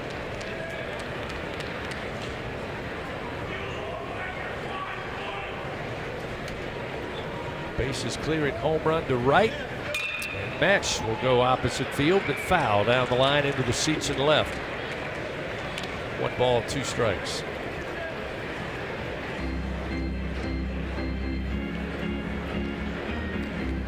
All right. This is where you see the character of a pitcher. What's next? After the home run, what happens next? The 1-2 pitch. Line drive, base hit, right center field. Brown going to cut it off after a couple of bounces. But the 5th hit of the night for the Cowboys now coming to life here in the 4th inning. 2 runs in. Got 2 runs on 3 hits. So with 1 out, a runner aboard. In Mesh, and we'll see Dow, the shortstop. And now Connor Binge will start to toss down in the bullpen. He's in no big hurry. At least it doesn't look like he is. Got to keep throwing strikes out there if you're William Schmidt. So Dow 0 for 1. Grounded out. I should say.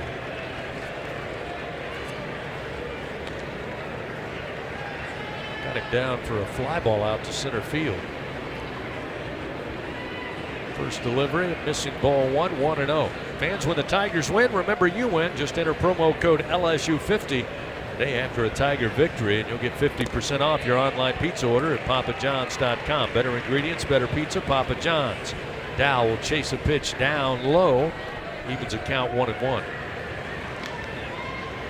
Schmidt's throwing a ton of strikes, 36 strikes out of 55, 37 strikes now to 57 pitches.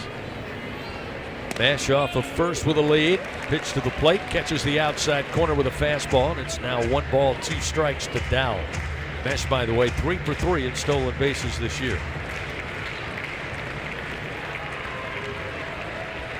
We'll get about a 3.5, almost 4-step lead off the bag. Smith, the 1-2 to the plate. Off the bat, foul, and that's going to catch Hernandez, and he is down in pain. That is not a good one to take if you're Luis Hernandez. And he is now up on his knees, but they'll have to come out and check on him here as he is gasping for breath. Jeez, that was in a really, really bad spot.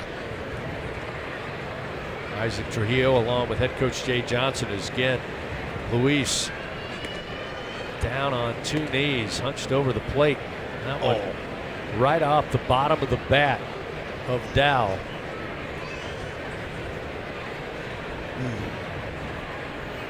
Again, prior to first pitch early today, Aaron Beatty was in the starting lineup. Late switch to Hernandez.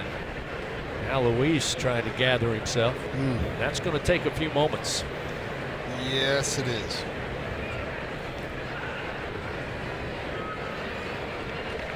Jay says you're all right. Luis says yeah. So I mean, kind of. Now on his feet, up walking around. I mean, my son's a catcher, and I'm pretty sure a catcher would rather take a fastball off the chin than where he just took that one. I mean, that is no fun. Hats off to him. I mean, to already be up on his feet, I'm giving him a lot of credit. I thought we were going to be here for a few more minutes. Tough as nails, Hernandez. Ooh. So on the foul off the bat of Dow, it's a 1-2 count now. With 1 out and a runner at first, it's a 4-2 LSU lead with McNeese plating 2 runs here on a 2-run bomb to right for Larry Edwards Jr. Throw over to keep an eye on Mesh at first base. Dow batting .409 on the season, which is impressive. .434 with runners on. Here's the 1-2 from Smith. And a swing, another foul straight into the dirt.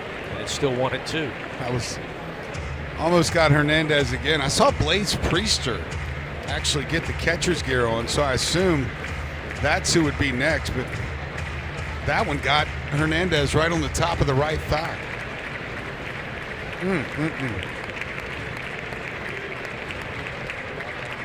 Goes without saying, they need to get an ice bag ready in that dugout. Hopefully. Or a couple of them.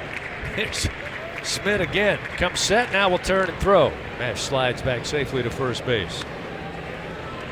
In the wind, slight breeze, pretty steady, but not overpowering, but it is blowing left to right towards the Intimidator here at the box on this Tuesday night. Temperature's getting a little cooler. Still nice weather out here out the sun making its way into its western or home in the western sky. Another throw over that, trying to keep Mesh very close to the bag. No surprise now that it's a 4-2 LSU lead. Just one out here in the top of the fourth. Dow readies the bat. Smith again comes set. William fires the 1-2, gets out of the mid of Hernandez, rolls to the backstop, Mesh into second base. And I think we can all quite understand that maybe Hernandez not completely 100% after, as Doug said, took one shot off the bat and then maybe a second came off the leg. Kenny just unable to get the glove down there. Yeah, you know he's still hurting. I mean, he's certainly not comfortable back there right now. But somehow William Schmidt got to find this second out, stop the bleeding here. Wild pitch allows the runner again to advance to scoring position with one out. Dow, by the way, batting .484 with runners in scoring position. The pitch from Schmidt high. Now a full count, 3-2.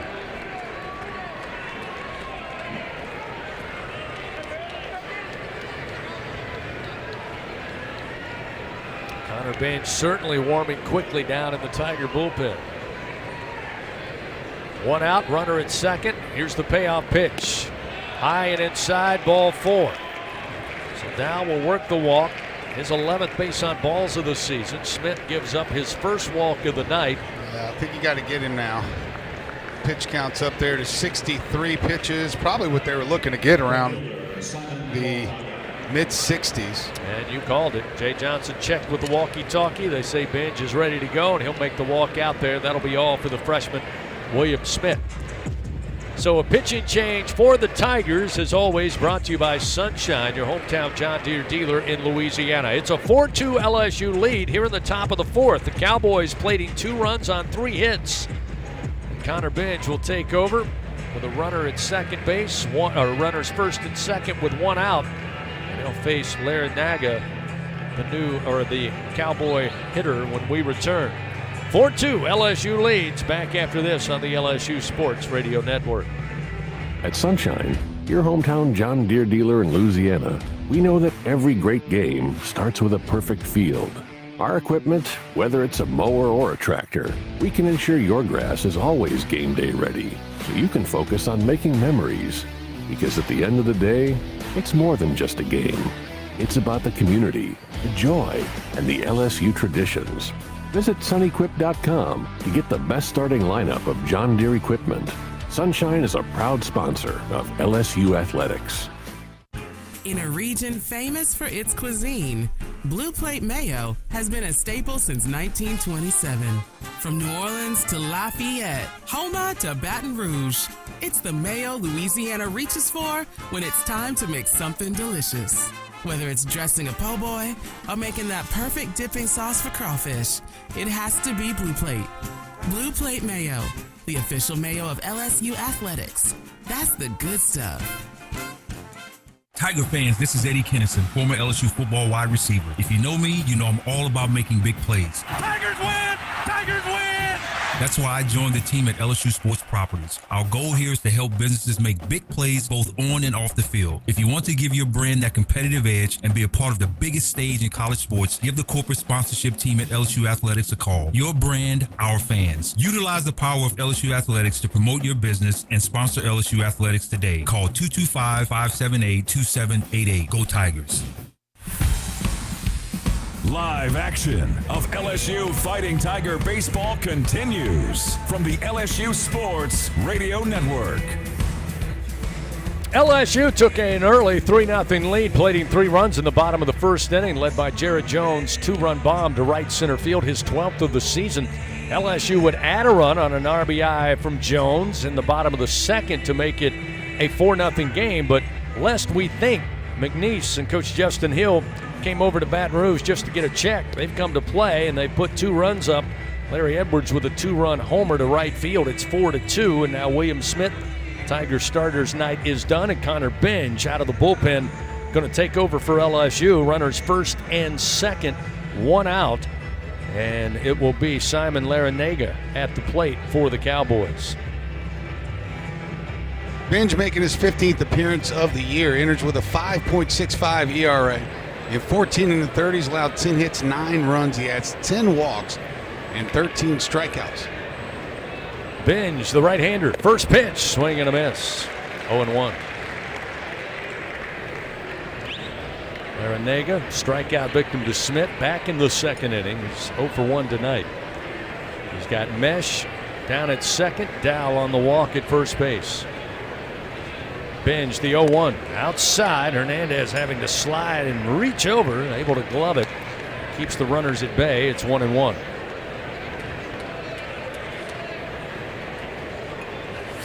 "13 strikeouts and 10 walks.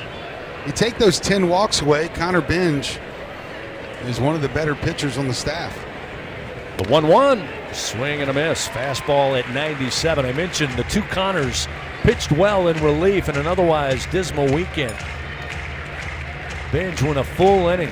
No runs, no hits. He held the rope for sure in his appearance against Auburn over the weekend. 1 ball, 2 strikes now, the count to Larrañaga. Runners first and second, 1 out. The pitch, look out. That when the grip got loose, almost caught a piece of Larrañaga inside, and it's now 2-2.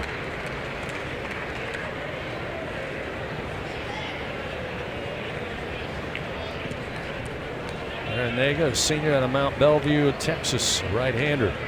247 average on the year.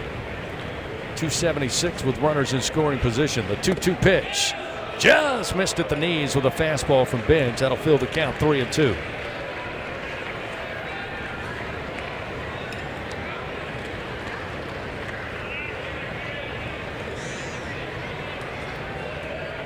Payoff pitch upcoming. Binge didn't like the first sign. Not sure he liked the second. Now he'll step up on the bump with 4 on the pitch clock. Hustle. Down to 1. And it looks like they're going to reset it. Oh, time was called. Wow, so luckily there they reset the pitch clock. So they'll re-rack it 3-2. Larrañaga, the right-hander, awaits. Runners take their lead first and second. The pitch. Belted foul down the right field line, out of play. Another strong hammer fastball at 97. Larrañaga fights it off, still 3-2.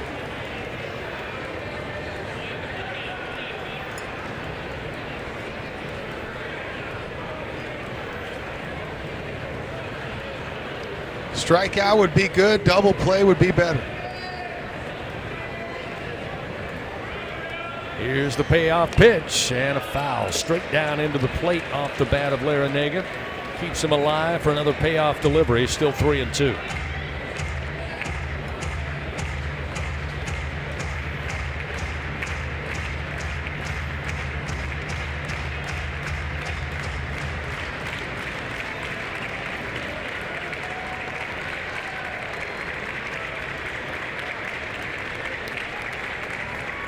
One out, runners first and second. The pitch in the air, line drive shot to right. Brown doesn't have to move much. He'll make the play and then rifle it in to Dickinson. That'll keep Mesh at second base. Runners unable to advance, and a big second out here in the top of the 4th inning in a 4-2 LSU lead. Yeah, big break for the Tigers there. He hit it right on the button, but right at Jake Brown. Had to backpedal a few steps, hit him right in the chest.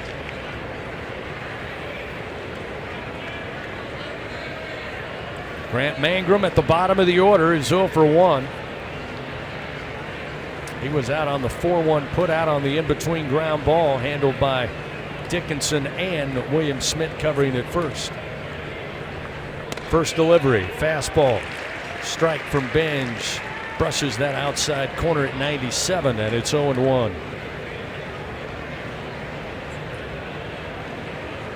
Mangrum, a senior out of Sterlington, Louisiana, right-handed hitter. 271 average, 261 with 2 outs in the inning. Here's a swing, but a foul, third base side. And now Binge works ahead, 0-2. Mangrum also batting .167 with runners in scoring position, .148 with runners aboard.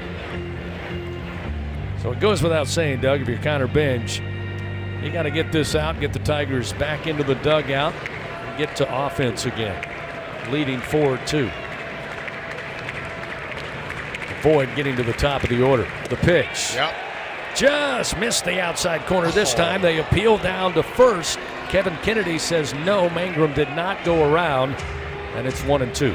I kind of thought he did. Oh, that was close. Almost as if his arms went out, but he was able to hold his wrist. Everything except for the barrel somehow. Yeah. Almost had both arms fully extended. Again, runners first and second. A 4-2 LSU lead here in the top of the fourth with 2 outs. The 1-2 from Benj. Swing and a miss. Breaking ball gets him down on strikes. Big punch out for Benj, his first in relief. And the Cowboys are done. They do get on the board. 2 runs on 3 hits, highlighted by Edwards' 2-run blast to right field. LSU still leading 4-2. Tigers come to the plate. Stanfield, top of the order, Dickinson, and Curiel when we continue on the LSU Sports Radio Network. He's going to the track, the wall. See ya! Tiger fans, have you ever wanted to watch LSU baseball on TV but hear the action from the LSU Sports Radio Network? Just sync the game with the LSU Sports mobile app. It's easy to do. Just pause the TV. Use the LSU Sports mobile app to stream the audio on your smartphone or tablet. Connect to a smart speaker, then wait for the audio to catch up to the point your TV is paused. Push play, and you are all set. Sync the game with the LSU Sports mobile app for iOS and Google devices. Download it today. Tigers win! Tigers win! The Southeastern Conference. It's the land of legends, the places, the faces, and moments. And he's going for it. It's a touchdown! We've seen the confetti fall again and again. But we're not done. It's time for the next generation to make their mark and go from 14 deep to 16 strong. It's a whole new ball game in the SEC, and it just means more.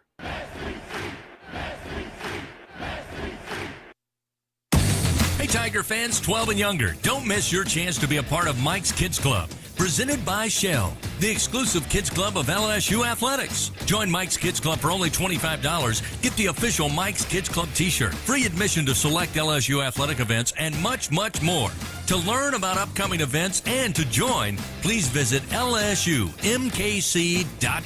The Mike's Kids Club, presented by Shell.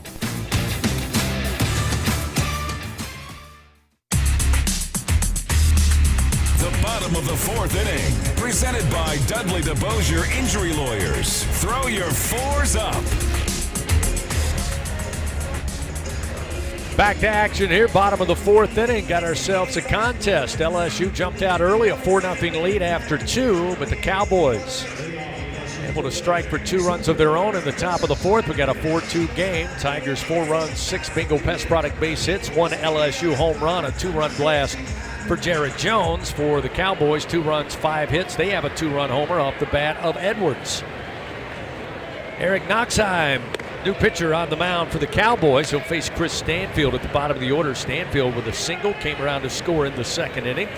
First pitch missing, ball 1, and it's 1-0. 1-0 pitch to Stanny. Swing, foul back behind us, out of play, and it's 1-1.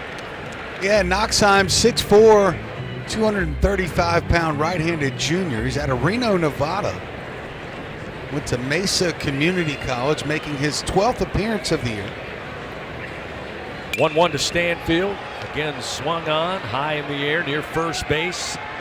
And Stanfield and the first baseman collide just as the ball comes down. And Stanfield going to be ruled out. That one right, almost landed on the first base bag. Coming over, trying to make the play was Huson. And again, just don't think it was intentional. Stanfield was going to the bag. I think they went shoulder to shoulder or hip to hip. Nonetheless, Stanfield a little inside. He stepped with the right foot on the auxiliary bag, the left foot on the actual first base bag. But you know what? Like, his foot was on the bag when they collided. Like, how can that be something Stanfield could have avoided? Is he not supposed to run to the bag and stop? They rule him out. That'll bring us to the top of the order. Daniel Dickinson leading off tonight for Jay Johnson. Dickinson has reached base twice. Base hit in the first, came around to score on that Jones home run, then aboard on a walk in the second inning. The 0-1 pitch upstairs from Noxheim, and it's 1 ball, 1 strike. It's a very good question It looked like he might have favored the left side a little bit. Maybe. A little bit. Maybe just a hair. The 1-1. Just missed off the outside corner from Knoxheim. It's 2-1 now to Dickinson. Yeah, what happens in the event that a fly ball goes up, landing right, it's going to hit first base bag, and the runner and the first baseman get there at the same time. 2-1 off the bat of Dickinson in the air to center field. Westenberg went back. Now he comes in several steps, but he'll have it for the second out of the inning. So 2 gone here in the bottom of the 4th. Fans, it's a smash hit, and it just made platinum status. Scratch your way to the top. Play Hit $100 from the lottery. Hitting it big with $100 prizes. Just remember, must be at least 21 to purchase. Now we'll see Derek Curiel. Curiel 0 for 2. Did reach base on a fielder's choice. Did not go towards his reach base streak. Still stuck at 37, looking for that to extend here with this at bat. Squared to bunt. The pitch was inside, and it's 1-0. He was a strikeout victim his first time up. The 5 pitchers for McNeese have now retired the last 6 batters in a row. Pitch outside, now make it 2-0. McNeese going to institute the defensive shift. Should Curiel try to pull to the right side, the left-handed hitter does have the ability, and he's shown it many times, to go opposite field. The 2-0 pitch, high and inside right at the hands. It's now 3 balls, no strikes. Actually, I should say 3 of the 5 pitchers for McNeese have now retired the last 6 in order. 3 balls, no strikes. And the pitch to Curiel. Take was on, down the middle at the belt. Fastball from Knoxheim, and it's 3-1.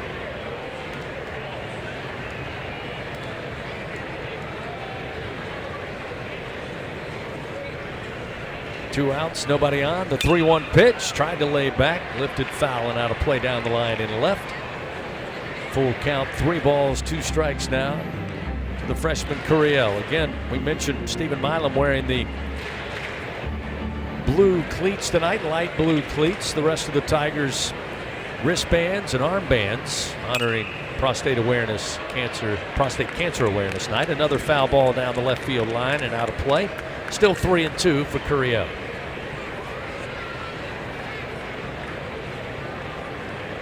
We'll do our part by inviting you to get checked on a regular basis for prostate cancer. Here's a 3-2, trying to go against the shift, and Curiel does, right between Huson and Stancliffe into the shift. And the reach bait streak continues for the freshman out of West Covina, California, by the narrowest of margins. It's really unbelievable how he snuck that ball between those two. He couldn't have hit it 1 mile an hour slower without them both being able to get to it. That was a seeing eye single if there ever was one. 38 straight for the true freshman. Reach base streak is alive and well. That'll bring Jared Jones to the plate. He's had nothing but a 2-run homer and an RBI single. First pitch, and he's been very aggressive to say the least. That one driven down the line, foul in right field. Another huge swing by the Bear, and it's 0-1.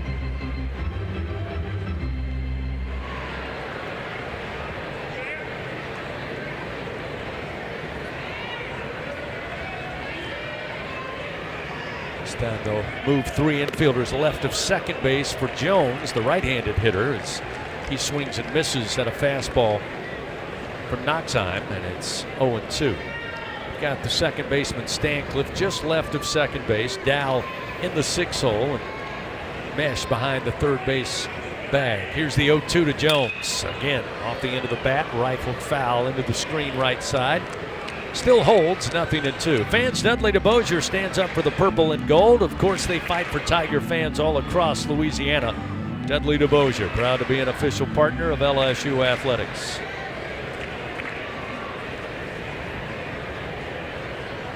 The 0-2 pitch upstairs outside, 1-2. Jones now batting .368. Again, leads the team 12 home runs. Leads the team with 53 runs batted in. 3 of those tonight. 4-2 LSU leads. Runner at first, 2 down. The pitch to Jones, and he fouls it back into the backstop. Another fastball. That one a little elevated by Knoxheim, but it's the second time he's challenged the Bear with the heat. And it's 1 ball, 2 strikes. The count holds. Yeah, they're trying to catch him guessing and sneak one of these fastballs by him in the 1-2 count. The Bear ready. The pitch comes, and it's a base hit. Rocketed to right center field. Around second, Curiel on his way to third. He'll get there easily, and once again, the Tigers have runners on the corners. And Jared Jones tonight, 3 for 3. Yeah, that strategy didn't really work because they went back to the fastball, and he pounded it right back up the middle. That ball was about neck high.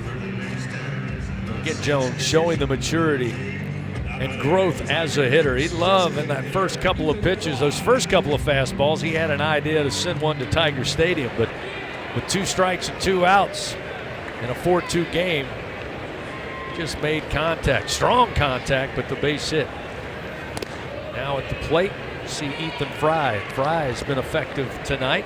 He's 1 for 1. He's reached base twice, and the single scored a run in the first, aboard on a walk in the second.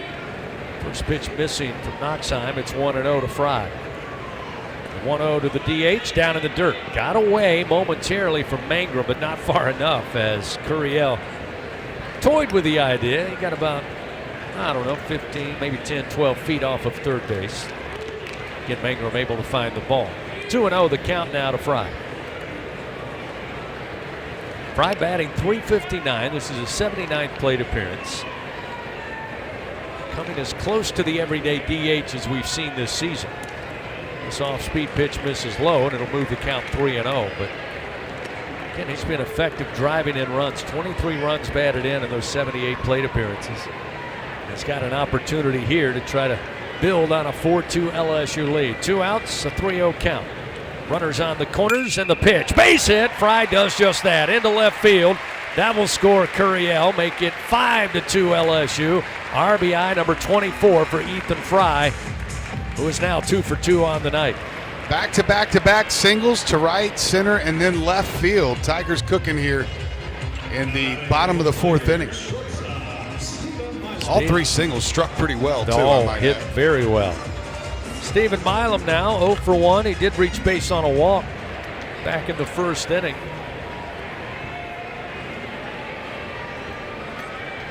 A little bouncer to first base. 3-1 put out back in the second.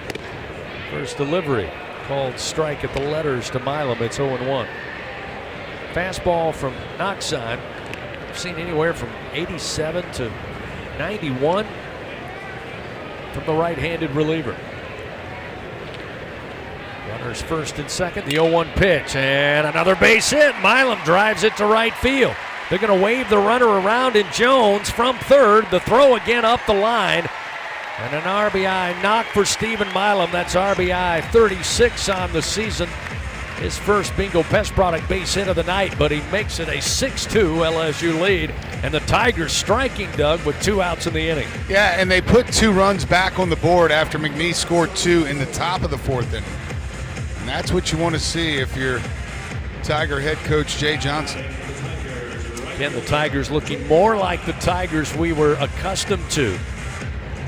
Striking with 2 outs in the inning, and so far tonight, batting .571 with runners in scoring position, 4 of 7. Jake Brown back to the plate with 2 outs, runners first and third. First delivery is strike to make it 0-1. Yeah, as many hits tonight with runners in scoring position as all 3 games against Auburn. 6-2 LSU leads, again with 2 outs, runners first and third. The 0-1 to Brown. This time will miss, and it's 1 ball, 1 strike. Brown with an RBI single back in the first inning. He was a strikeout victim in the third.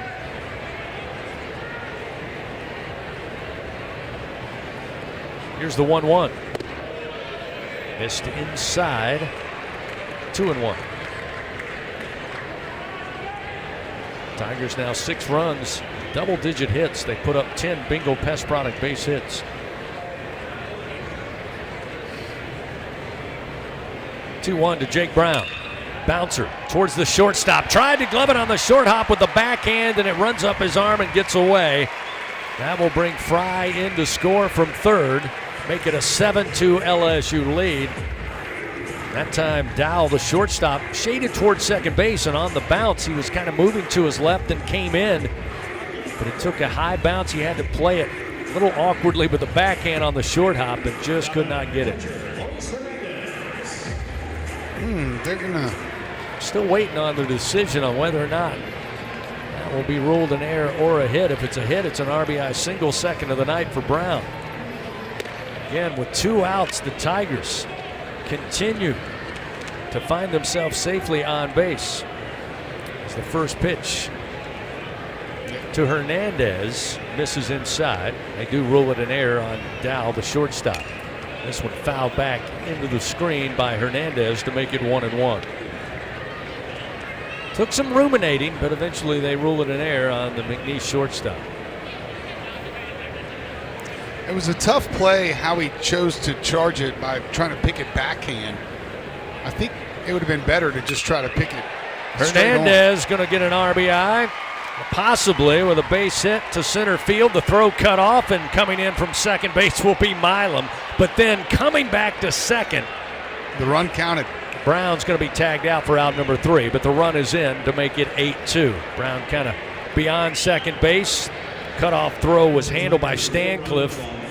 They were able to tag Brown before he got back to the bag. But LSU plates 3 runs on 4 hits, 1 error committed by the Cowboys. It's now an 8-2 LSU lead as we played 4 complete at Alec Box Stadium. Coming up, Cowboys in the top of the 5th inning. I'll have the top of the order, Westenberg, Stancliffe, and Brusso. When we continue, 8-2 LSU, they lead on the LSU Sports Radio Network. If you live in Louisiana, you know what the mini plants up and down the river mean for our state's economy. And for over 40 years, Action Industries has been committed to providing quality construction, maintenance, operational, and consulting services through the refinery and petrochemical industries. When it comes to safety and quality, Action Industries meets the industry standard. Call today or visit actionindinc.com. That's actionindinc.com. Hey, Tiger fans, there's nothing quite like game day at the box.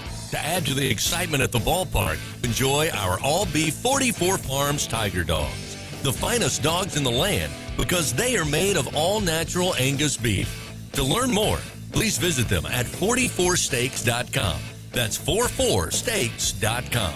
44 Farms, proud partner of LSU Athletics.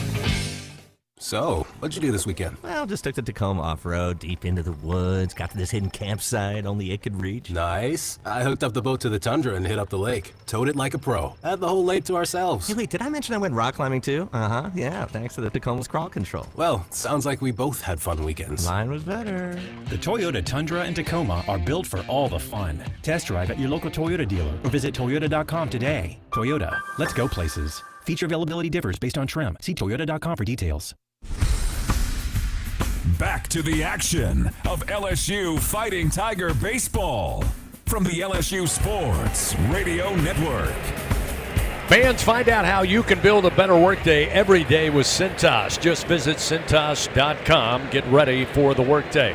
8-2 now, LSU leading over McNeese on this Tuesday night. It'll be Connor Westenberg, top of the order for McNeese to lead it off here in the top of the 5th inning. Facing Connor Benj, who came in relief for LSU. First delivery, a called strike from Benj, and it's 0-1. Westenberg 0 for 2. Flied out to center field in the first, grounded out to Braswell at third. Last time he was at the plate in the 3rd inning. The 0-1 going to hit him. Got him in the leg. Right-handed hitter. Got him in the front leg, and that will send him down to first base. So the Cowboys, who cut the lead 4-2 with 2 runs there in the top of the 4th before answering by LSU with 4 runs of their own in the bottom half. Get off to a good start here. Get the leadoff man aboard by hit by pitch, but that'll be all for Connor Benj as Jay Johnson on his way out. He's made a call to the bullpen. Looks like he called for a left-hander. Nonetheless, we'll find out. Pitching change powered by Sunshine. Need a game-changing upgrade? Just count on Sunshine, your hometown John Deere dealer in Louisiana. It's an 8-2 LSU lead here in the top of the 5th inning. Nobody out. Leadoff man aboard, hit by pitch in Westenberg. At the plate will be Stancliffe when we continue from the box on the LSU Sports Radio Network. At Sunshine, your hometown John Deere dealer in Louisiana, we know that every great game starts with a perfect field. Our equipment, whether it's a mower or a tractor, we can ensure your grass is always game day ready, so you can focus on making memories. Because at the end of the day, it's more than just a game. It's about the community, the joy, and the LSU traditions. Visit sunequip.com to get the best starting lineup of John Deere equipment. Sunshine is a proud sponsor of LSU Athletics. People's Health has a new Medicare plan designed for people with diabetes, chronic heart failure, or cardiovascular disorders. It features a monthly over-the-counter allowance, lower costs for a number of prescriptions, and lower specialist copays than non-special needs plans from People's Health. To learn more about a chronic special needs plan, call 1-844-663-2133. Plans are insured through United Healthcare Insurance Company or one of its affiliated companies, a Medicare Advantage organization with a Medicare contract. Enrollment in the plan depends on the plan's contract renewal with Medicare. Hey, LSU fans, you're invited to Louisiana's largest casino resort, Coshada. Coshada Casino Resort has the largest and most spacious gaming floor in the Lake Charles area, with thousands of the newest slots, over 55 table games, live bingo and off-track betting, plus 3 beautiful hotels, delicious Cajun cuisine, and the #1 rated golf course in Louisiana. Coshada Casino Resort is proud to support LSU. Go Tigers! Back to the action of LSU Fighting Tiger Baseball from the Network. Tigers make a pitching change here in the top of the 5th inning.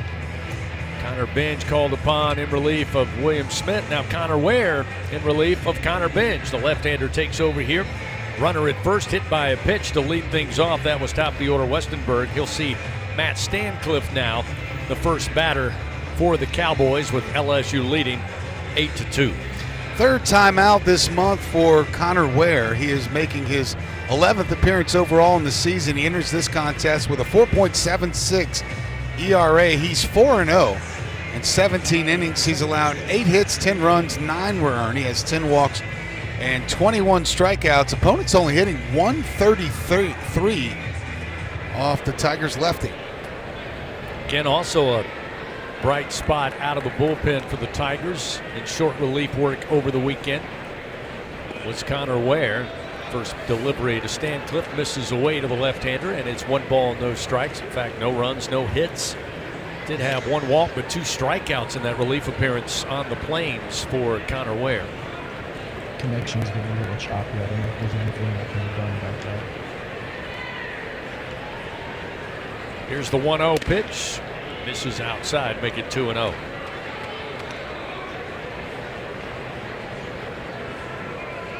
Important to get a shutdown inning here. After allowing 2 runs in the 4th, you answered with 4 in the bottom of the 4th. Can't let them scratch any away this inning.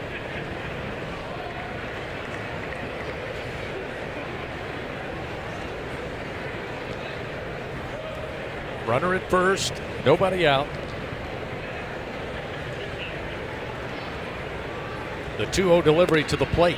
Again, missing away, this time a little low as well. And it's now 3-0 to Stancliffe, who is 1 for 2 tonight. A base hit in the first, caught looking back in the 3rd inning by Smith.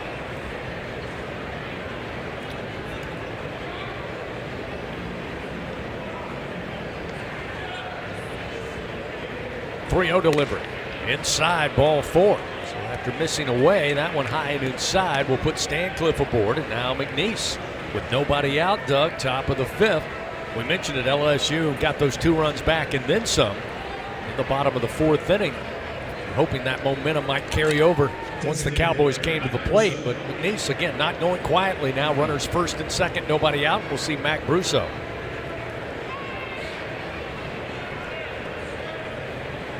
Got to get an out here. Connor Ware looks back to second, now fires to the right-hander, and he swings and a bouncer foul as rolls to the on-deck circle in front of the Tigers' first base dugout, and it's 0-1. Things certainly heating up. Had beautiful weather today in the low 80s. We know it's certainly going to get warmer. Whenever you're ready to cool it down, fans, count on Slow Melt Ice. Since 1997, Slow Melt Ice has been a leader in providing packaged ice for industrial and retail businesses here in South Louisiana. For more info, check them out at slowmeltice.com. That's SLOMELTICE.com. 0-1 the count to Brousseau, who's 1 for 2 as well, just like Stancliffe, who is down at first base. Runners first and second, no outs. Connor Ware's pitch to the plate. Runners go, double steal. They'll fake the throw down as that pitch off speed. No chance for Hernandez to really get a jump on it. And McNeese getting a little aggressive. They have runners now second and third with nobody outs. Good call by Justin Hill, and it works in his favor. So a 1-1 count to Brousseau, now with 2 in scoring position.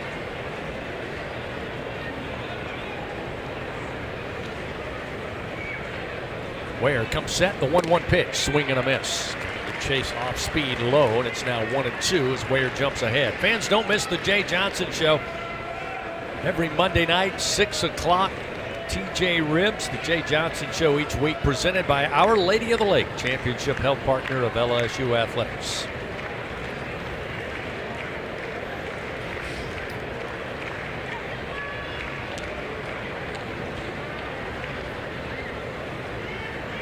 Runners second and third. Brousseau puts a charge into this one to center field. Going back is Stanfield. He'll have it, but deep enough. Tagging up, coming in to score from third will be Westenberg.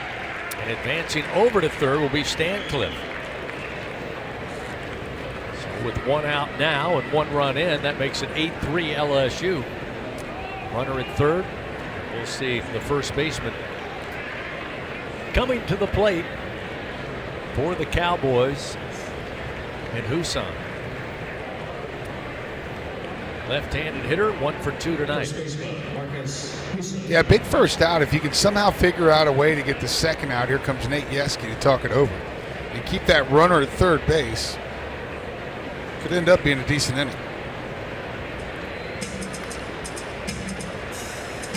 Coach Yeski out there to visit with Connor Ware in the Tiger infield with a runner at third, 1 out.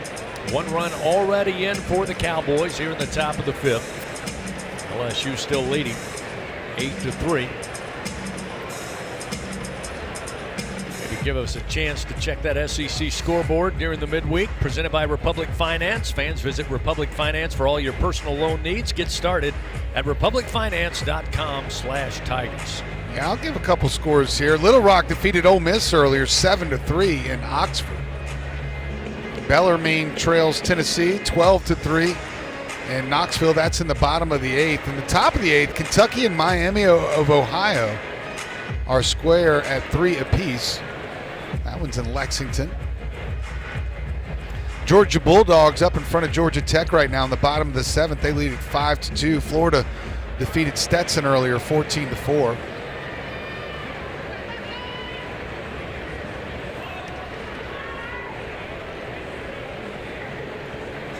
Back to the action. This delivery from Ware. Called strike to Huson, the first baseman for the Cowboys. So whatever Nate Yeski said to Ware, got him a strike there. Runner at third, 1 out, 8-3 LSU leads. Here's the 0-1 pitch. This one missing outside. 1 ball and 1 strike. South Carolina tossed a shutout against the Citadel. They win that game 4-0 and improved to 20-17 on the year. 1-1 delivery. Ware's pitch misses low. That'll make it 2-1 now to Huson. In Starkville, there in the bottom of the 6th, Mississippi State big out in front of Southern, 14-2. A close one between Vanderbilt and Lipscomb, 4-3 in the bottom of the 8th. Here's the 2-1 pitch, and again misses low, a tad outside. Now 3-1. Should add Vanderbilt leading that game. Missouri's at home against Missouri State. They lead it 10-7 in the top of the 7th inning.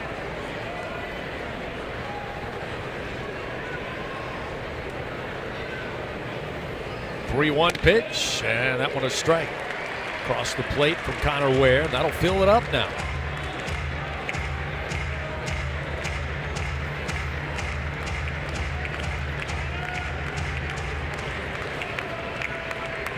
One out, runner at third for the Cowboys, down 8-3 to LSU. Payoff delivery, missing low and away, and that will put the first baseman for the Cowboys, Huson, at first. Now runners first and third, and we'll see Larry Edwards Jr., who deposited a baseball down the line in the diamond deck in right. A 2-run shot to get the Cowboys on the board there in the top of the fourth inning, and that's going to be all for Connor Ware. So Jay Johnson, head coach, after Yeski with the visit, he's out to make the call to the bullpen. Pitching change once again, powered by Sunshine. Keep your home turf in tip-top shape. Just call Sunshine, your hometown John Deere dealer in Louisiana. 8-3, Tigers leading over the Cowboys, but McNeese threatening with runners first and third. Just one out. We'll get back to it after this on the LSU Sports Radio Network.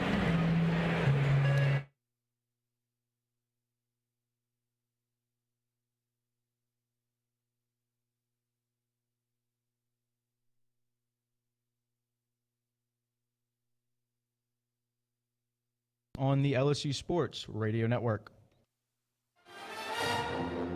At Sunshine, your hometown John Deere dealer in Louisiana, we know that every great game starts with a perfect field. Our equipment, whether it's a mower or a tractor, we can ensure your grass is always game day ready, so you can focus on making memories. Because at the end of the day, it's more than just a game. It's about the community, the joy, and the LSU traditions. Visit sunequip.com to get the best starting lineup of John Deere equipment. Sunshine is a proud sponsor of LSU Athletics. Do you have both Medicare and Medicaid? With the People's Health Medicare Advantage Plan, you could get up to $280 per month to spend on utilities, healthy groceries, and over-the-counter items. $280 per month. Don't miss out on these extra benefits. Call 1-844-663-2133. Plans are insured through United Healthcare Insurance Company or one of its affiliated companies, a Medicare Advantage organization with a Medicare contract and a contract with the state Medicaid program. Enrollment in the plan depends on the plan's contract renewal with Medicare. Hey, LSU fans, you're invited to Louisiana's largest casino resort, Coshada. Coshada Casino Resort has the largest and most spacious gaming floor in the Lake Charles area, with thousands of the newest slots, over 55 table games, live bingo and off-track betting, plus 3 beautiful hotels, delicious Cajun cuisine, and the #1 rated golf course in Louisiana. Coshada Casino Resort is proud to support LSU. Go Tigers! Back to the action of LSU Fighting Tiger Baseball from the LSU Sports Radio Network. Back here at Alex Box Stadium, we apologize for those of you listening. Some technical difficulties, some IT issues, network issues, and hope we're back now and we'll stay back with you. Again, it's an 8-3 LSU lead over McNeese. The Cowboys, though, plating 1 run here in the top of the 5th inning. Thus far, they'll have Larry Edwards coming to the plate after the Tigers make another call to the bullpen. Maverick Rizzi, tall right-hander, on the bump now for LSU. The Cowboys runners first and third with 1 out. The first pitch to Edwards is a called strike. A nice breaking ball that caught the outer half of the plate, and it's 0-1. This will be the 14th timeout for Maverick Rizzi. Enters with a 4.50 ERA. The 0-1, foul back by Edwards. That gets Rizzi ahead, 0-2, and he was another that pitched well in an otherwise dismal weekend out of the pen for LSU, and that's another step forward. Rizzi certainly has all the stuff, just trying to find the consistency. He's worked 14 innings this year, allowed 13 hits, 7 runs. He has 12 strikeouts compared to 8 walks. The 0-2 pitch. Fastball rides in high at 98. That time Edwards not willing to chase the high fuzz, and it's 1-2.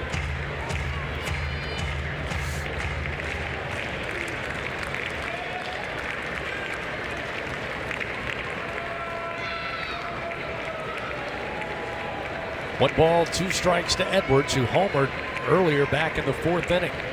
The 1-2, a swing and a foul back as he spoils another 98-mile-an-hour heater from Rizzi. That one in on the hands. 1 ball, 2 strikes, the count remains.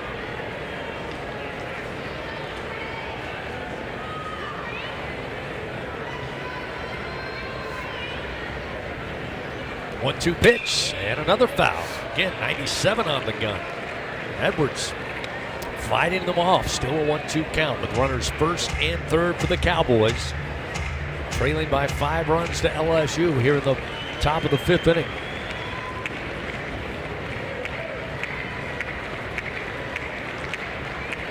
With 1 out, Rizzi fires another 1-2 pitch, and this one's going to catch him on the back. Edwards hit by a pitch, and that will load the bases for the Cowboys with 1 out.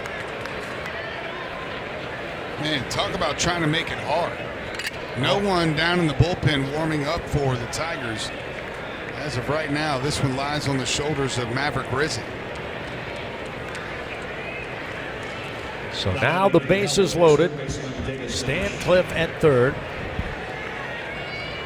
Huson at second. And now Edwards at first base. That'll bring Davis Mesh, the third baseman, to the plate. Mesh 1 for 2 on the night. Batting from the left side, the first pitch. Fastball at 98, but hammered foul down the left field line into the screen, and it's 0-1.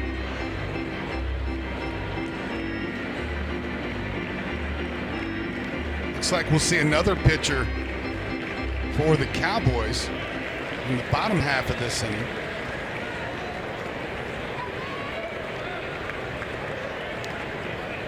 Bases loaded. Rizzi's 0-1 pitch to the plate. Swung on. Straight down foul on top of the plate. Off the bat of Mesh. And again, Rizzi works ahead just like before with Edwards. 0-2. Credit Edwards. He just kept fighting off those fastballs in the strike zone. Eventually hit by the pitch to get to first base.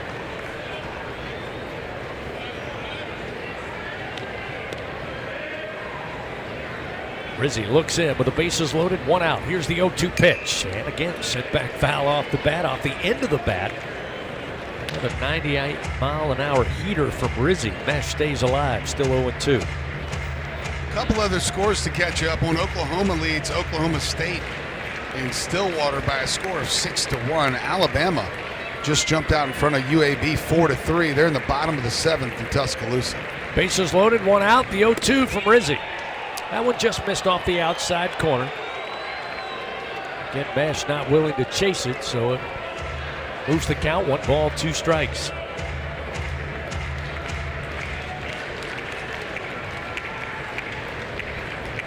Runners take their lead, first, second, and third.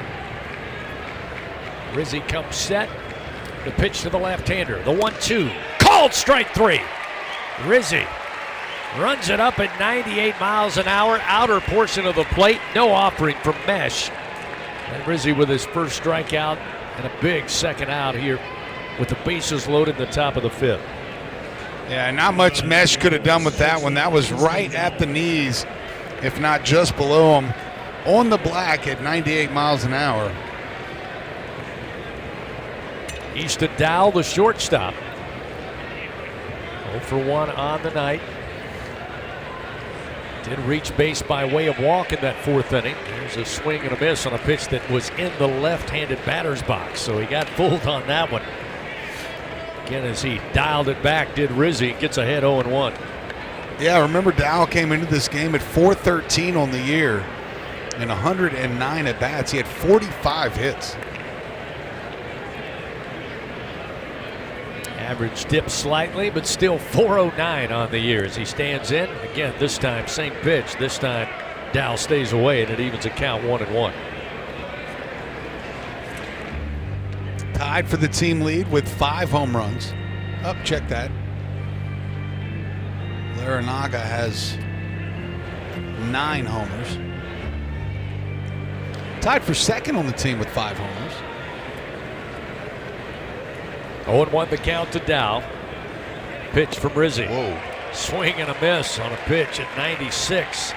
Right in on the right-handed hitter. Again, Dowell just couldn't stay away. Look at that thing just diving in on his hands. A 2-seam fastball at 96 miles an hour. 1 ball, 2 strikes. Bases loaded for the Cowboys with 2 outs. The 1-2 called strike 3. Rizzi. A couple of caught-looking strikeouts to finish it for the Cowboys here in the 5th. They played a run But they strand 3, and it's still an 8-3 LSU lead as we head to the bottom of the 5th inning. Coming up, 8-9, Braswell Stanfield, then top of the order, Daniel Dickinson, when we continue on the LSU Sports Radio Network. Albertsons is making shopping and saving easier than ever. Check out Albertsons for you on our mobile app or at albertsons.com, where you can shop online and save over $300 weekly with digital coupons. Earn reward points every time you shop in-store or online and redeem your points for free groceries. Download the Albertsons app or go to albertsons.com to start saving. Albertsons, fresh foods, local flavors. How powerful is Cox Fiber? Powerful enough to stream all my live sports actually live? Yep. Powerful enough to share my screen more smoothly? You got it. Powerful enough to keep my games online and my squad on top? Oh yeah. That's pretty powerful. Introducing Cox Fiber, from the company with the fastest download speeds 9 years in a row. It's internet built for tomorrow, today. Cox, always building better. Limited availability in select areas. Speeds vary and are not guaranteed. Cox terms and other restrictions may apply. Analysis by Ookla of Speed Test Intelligence in Las Vegas, Omaha, Phoenix. Fixed median download speed Q2 2016 to Q1 2024. On game day, Tiger fans are hungry for a win. So when LSU hits the field, Manda hits the grill with a legendary flavor that's in a league of its own. Manda's top quality meats and original seasonings are the fielder's choice for game day and every day. So from one legend to another, make sure Manda is on deck to throw a perfect game day party. Manda, the official smoked sausage of LSU Athletics. Back to the action of LSU Fighting Tiger Baseball from the LSU Sports Radio Network. An extended inning for the Cowboys. However, they played just one run after loading up the bases. Maverick Rizzi comes in out of the bullpen, and hard-throwing right-hander with a couple of big strikeouts for the second and third out. Gets the Tigers back to the plate.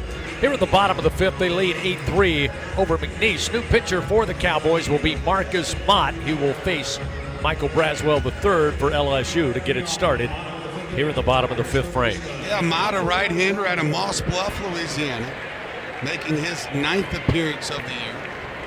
First pitch to Braswell, missing low the fastball, and it's 1-0. Brazzy tonight 0 for 2. Fly ball out to center and a strikeout in the third. Mott's 1-0 pitch. That one a strike at the belt, 1-1. Mott entered the game with a 3.68 ERA and 7 1/3 innings of work. He's allowed 6 hits, 3 earned runs. He has 9 walks and 9 strikeouts. The 1-1 delivery. Safe missed a little low.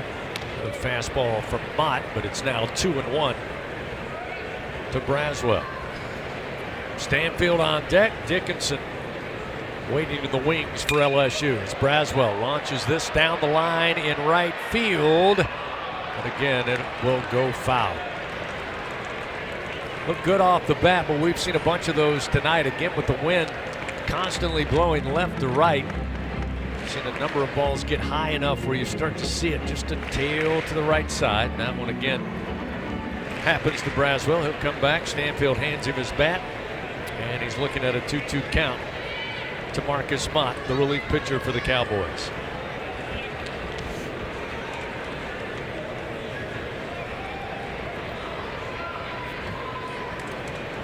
Two delivery off the end of the bat, and a foul down the right field line once again. Still 2-2. Fans, don't let AC or heater outages keep you on the bench this year. Text the words home run to 31996.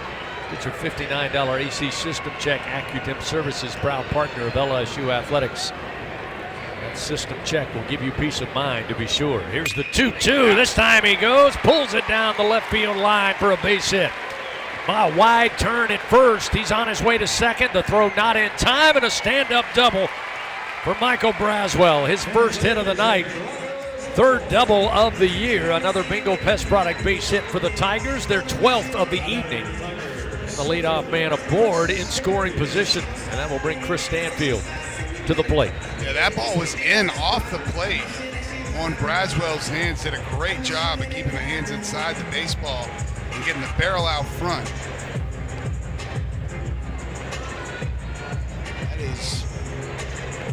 Braswell's third double of the year.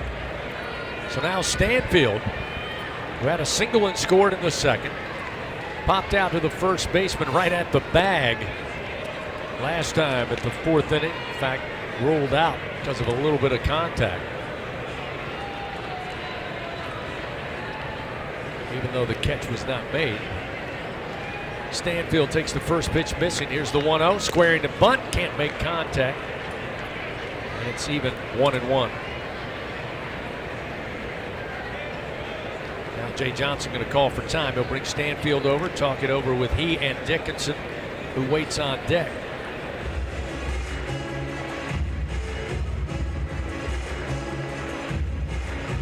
Marcus Mott will walk around the mound here, waiting for Stanfield to return.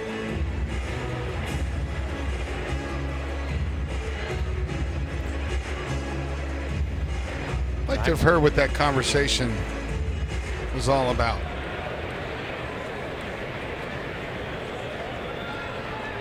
After one bunt attempt and a 1-1 count, Stanfield, let's see, looks to be swinging. Pitch is low, blocked up by the catcher, Mangrum. And it's now 2-1 to the Tigers center fielder. Serving the world's best baby back ribs, fresh seafood, Cajun-inspired comfort food. You know it. It's TJ Ribs. It's where Tiger fans go to celebrate. Stop by at 2324 South Acadian Thruway. Here's the 2-1 pitch to Stanfield. And on the hands, missing. 2-1 now, make it 3-1. With Braswell standing down at second base. Tigers with 12 Bingo Pest Product hits tonight. 3-1, low and inside. That'll be ball 4. So now puts runners first and second with nobody out for LSU. And top of the order, Daniel Dickinson. Now batting for LSU, second baseman, Daniel Dickinson.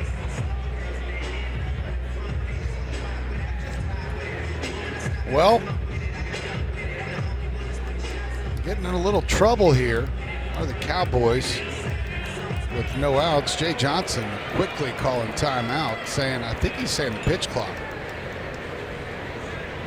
Yeah, I'm they not had sure it. What he was saying.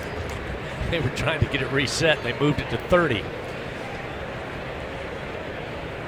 Which Jay said, no, let's hold up a minute, make sure we get it back to 20. That's where it should start. So it looks like everybody trying to get set here. Home plate umpire talking it over with Dickinson. Looks like we're just about set to get back to it. So Danny will stand in. Runners first and second. Looks like McNeese expecting him to square to bunt. He doesn't. The pitch is a fastball low, and it's 1 ball, no strikes to start him off. Tigers open up the weekend. SEC play Thursday night, Alabama and LSU here at the box. Pitch low and inside. That's going to cause Grant Mangrum, the catcher, to call for time. Go hand deliver the baseball here. Talk it over with Marcus Mott. Get television action with some strange start times this weekend for LSU. And Thursday night will be televised between LSU and Alabama. That one at 7 o'clock on ESPNU. Then we get a 6 o'clock SEC Network Plus game in Friday's game 2, and then a 5 p.m. conclusion on Saturday. That one on the SEC Network. That one game 3 between the Tigers and Tide. Again, trying to bunt but can't make contact. A called strike will make it 2-1 now to Dickinson.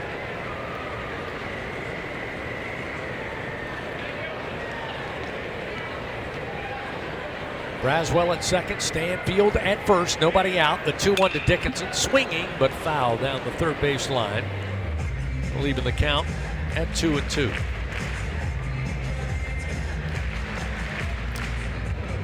There's another right-hander up and throwing for the Cowboys down in the left field bullpen. Nobody up in the, nope, now there is for LSU. Doesn't look like they're throwing, they're just stretching. This one off the bat of Dickinson, sent in the air to right field. Going to be fielded out there by Larinaga, and then advancing to third. Tagging up is Braswell. Is that one deep enough to put runners on the corners here with 1 out? Yeah, another ball hit pretty hard from Dickinson there. Just right at him. Curiel's got a chance to expand the lead by a run here. Curiel did extend his reach base streak against the shift, no less, on a ground ball right between Stancliffe and Houston, the first baseman, back in the 4th inning. He did reach base on a fielder's choice in the 2nd, but it did not go towards his reach base streak. But it is now at 38 for the true freshman, who stands in with 1 out. Runners 1st and 3rd. First delivery off speed, a strike at the belt from Mott, and it's 0-1.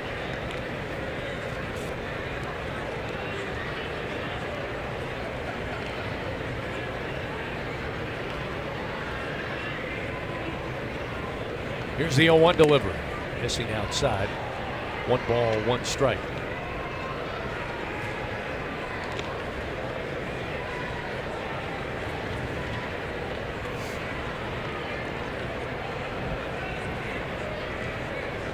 Runners 1st and 3rd.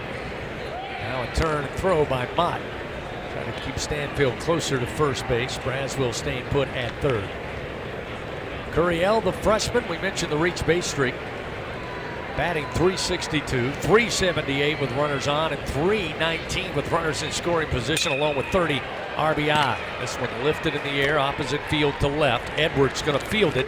Braswell going to tag up, and without a throw, he'll come in to score. So Curiel now with 31 runs batted in on a sac fly RBI to left. That'll make it a 9-3 LSU lead. Quality at bat there once again from Derek Curiel, getting the job done. Runner at 3rd, less than 2 outs. Got to find a way to get him in. That's the other thing Jay Johnson said last night. He said, you know, I judge our offense by walks and doubles.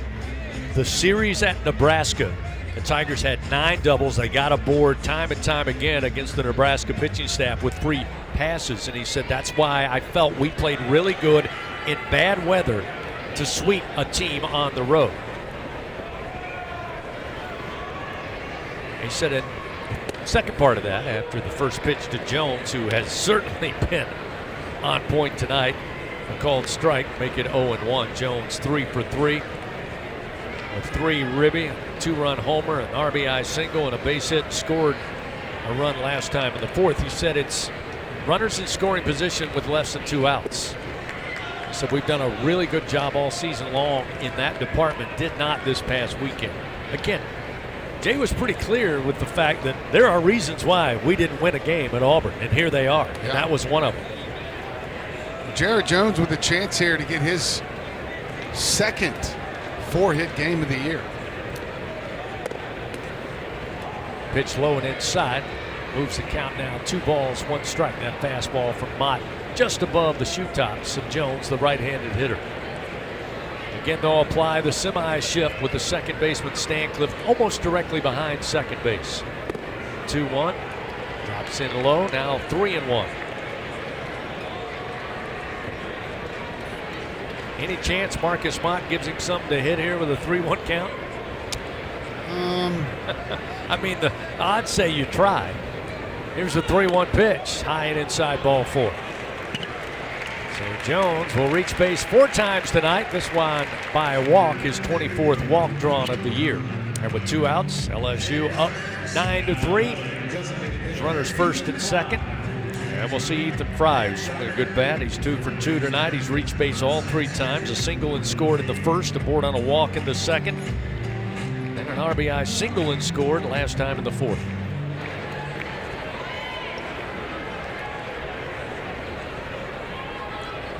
Mott's first delivery to Fry is upstairs, ball 1. Yeah, Fry, Jones, and Milam 3, 4, 5 tonight. Combined to be 6 for 7 so far. Stanfield with a leadoff second. Jones likewise at first. Pitch to Fry again, missing low with a fastball. And it's 2 balls, no strikes to the Tiger DH. 6 for 7 with 3 walks, if you want to get more precise. That's a pretty good night for any middle of the lineup. 2-0. Fry swings, skies this one, but out of play right side behind the first base dugout, out of play. Moves the count 2-1. The Again, another reminder, don't let AC or heater outages keep you on the bench this year. Text home run to 31996. Get your $59 AC system check from AccuTemp Services, proud partner of LSU Athletics. The 2-1 to Fry. Rides in high. 3-1 now. Speaking of heaters, we might need to turn the heater on in this. That might be the first time I've ever said that. Yeah, I noticed the fans were not going tonight. No, not tonight. It's a little chilly in here.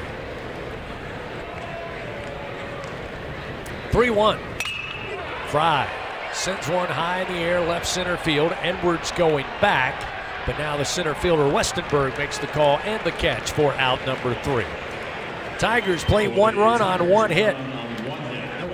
They leave 2 men on. We move now to the top of the 6th in the midweek. 9-3. LSU leads McNeese. Cowboys come to the plate. 8-9, top of the order. When we return on the LSU Sports Radio Network. It's 4 in the morning when the roaches are on. You need the Bingo roach spray. Get ready for a bug-free Louisiana summer with Bingo Pest Control products. Our best-in-class indoor and outdoor solutions are powerful enough to eliminate those never-ending bugs, guaranteed. Visit bingo.com or call 833-GO-BINGO. Bingo keeps pests gone. If you're tired of trying, you should be buying the famous Bingo roach spray. Join the school with a winning track record in education. LSU Online and Continuing Education offers over 150 degrees, certificates, and courses, meaning there's a program to match your specific goals. Earn the same on-campus degree from wherever you are. From application to graduation, student support coaches provide one-on-one support to ensure you finish a champion. Start your journey at online.lsu.edu.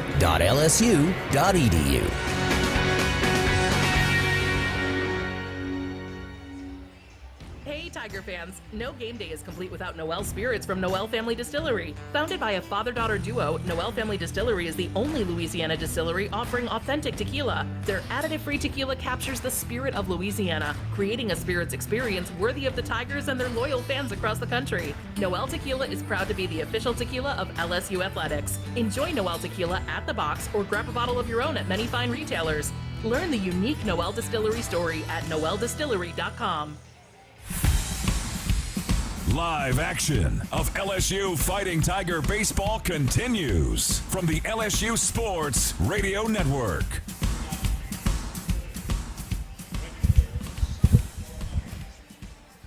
Back here at the box, a 9-3 LSU lead. Reached the top of the 6th inning on this Tuesday night.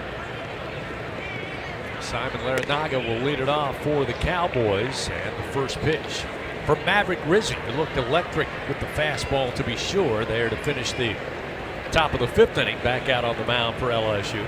1-0 is the count to Larranaga. This pitch rocketed to right center field. Stanfield, great jump, comes over, makes it look easy. He'll grab it for the first out of the inning. Yeah, I was a little concerned about Rizzi. That first battery phase got him to 1-2 and then hit him. But the concern quickly went away after 2 back-to-back strikeouts looking to end the top of the 5th inning.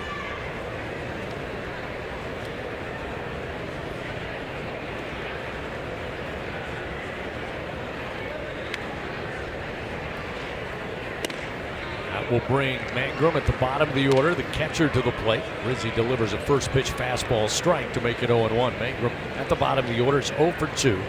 Including a strikeout last time in the 4th inning. The 0-1. Breaking ball misses low and away. 1 ball, 1 strike.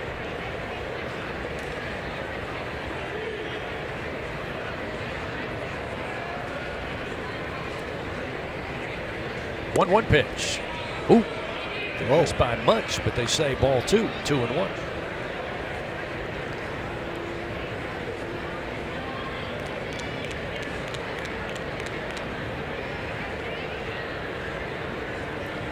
Two-one pitch. Again, he goes right back to a bender there, right across the plate. Good-looking pitch indeed. 2-2, he evens it up. Yeah, he threw that one a little bit more than he threw the other pitches in his warm-ups. Looks like he's trying to figure something out with that off-speed pitch. 2-2 comes right back to the heat. Swing and a miss. Down on strikes goes Mangrum.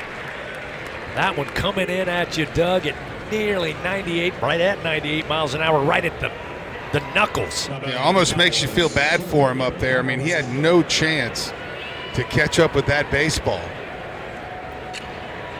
Just blew it right by him upstairs. Out of the top of the order once again for the Cowboys, Connor Westenberg. So for 2 tonight. Was hit by the pitch in that 5th inning to get a board. There's a strike. It's 0-1 to Westenberg. He came around to score as well in that 5th inning when they plated 1 run. 9-3 LSU leading here in the top of the 6th. Rizzi's 0-1. Another swing and a miss at 97. And it's 0-2. I see you, Maverick Rizzi. Again, he looked a lot like this past weekend.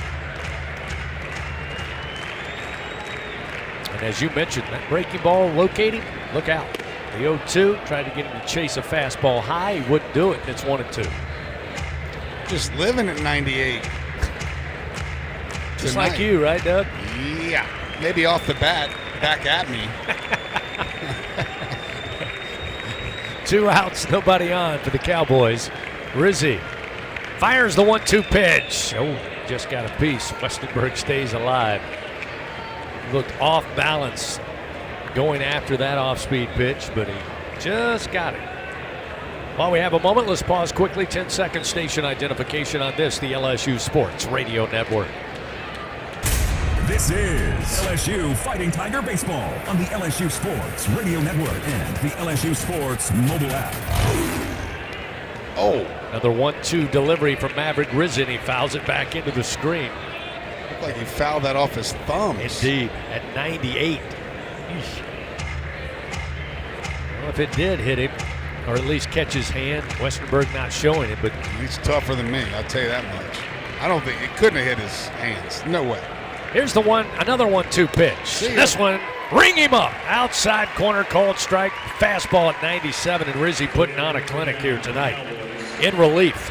That'll do it for the Cowboys. They go scoreless here in the 6th. LSU coming to the plate, leading 9-3.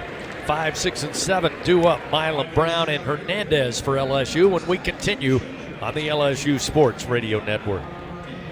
Going to the track, the wall. See ya! Tiger fans, have you ever wanted to watch LSU baseball on TV but hear the action from the LSU Sports Radio Network? Just sync the game with the LSU Sports mobile app. It's easy to do. Just pause the TV. Use the LSU Sports mobile app to stream the audio on your smartphone or tablet. Connect to a smart speaker, then wait for the audio to catch up to the point your TV is paused. Push play, and you are all set. Sync the game with the LSU Sports mobile app for iOS and Google devices. Download it today. Tigers win! Tigers win! The Southeastern Conference. It's the land of legends, the places, the faces, and moments. And he's going for it. It's a touchdown! We've seen the confetti fall again and again. We're not done. It's time for the next generation to make their mark and go from 14 deep to 16 strong. It's a whole new ball game in the SEC, and it just means more. And here's Heather with the weather. Well, it's beautiful out there, sunny and 75, almost a little chilly in the shade. Now, let's get a read on the inside of your car. It is hot. You've only been parked a short time, and it's already 99 degrees in there. Let's not leave children in the back seat while running errands. It only takes a few minutes for their body temperatures to rise, and that could be fatal. Cars get hot fast and can be deadly. Never leave a child in the car. A message from Mid-San Ad Customer. Back to the action of LSU Fighting Tiger Baseball from the LSU Sports Radio Network.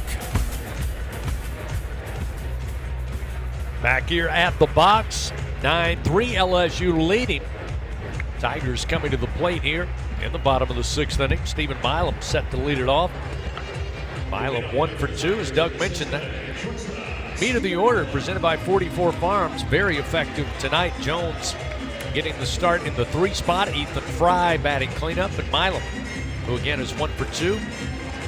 Forward on a walk back in the 1st, and an RBI single back in the 4th inning. The Tigers were able to plate 4 runs. Yeah, Diego Corrales, the 7th pitcher of the game, a left-hander, now in for the Cowboys. So Milam will bat from the right side with a left-handed reliever. Time going to be called. They'll reset the pitch clock.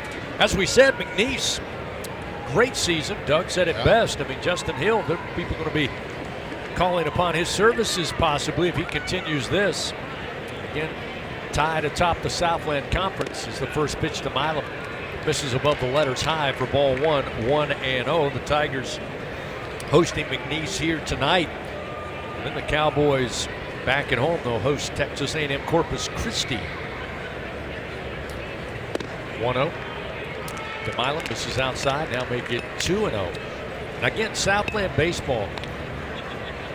Talk about it all the time. Very competitive league. Played great baseball in that conference. Here's the 2-0. Now make it 3-0 to Milam. Yeah, Corrales making his 10th appearance of the year. He's worked 13 2/3, allowed 10 hits, 6 runs, 6 earned runs. He has 6 walks and 20 strikeouts. Milam awaits the 3-0 pitch from Corrales. Going to strike at the letters to make it 3-1. I bring that up about the Southland because right now McNeese, as we said, 14-4 atop that league, tied with Southeastern, also at 14-4. But McNeese won 2 out of 3 against the Lions head-to-head. So you're saying they're in the lead? Yes. There's ball 4, so Milam will head down to first base. Again, you look at Houston Christian also at 14-4, and I believe, I looked earlier and I could be wrong, but I think Houston Christian is the only team in the Southland to win the series against McNeese, and I could be wrong, but I looked at it earlier today. Yes, indeed, they took 2 out of 3 from McNeese in Houston early in the conference schedule. As Jake Brown takes the first pitch, missing from Corrales, and it's 1-0. Brown tonight batting in the 6th spot, 1 for 3, had an RBI single in the first.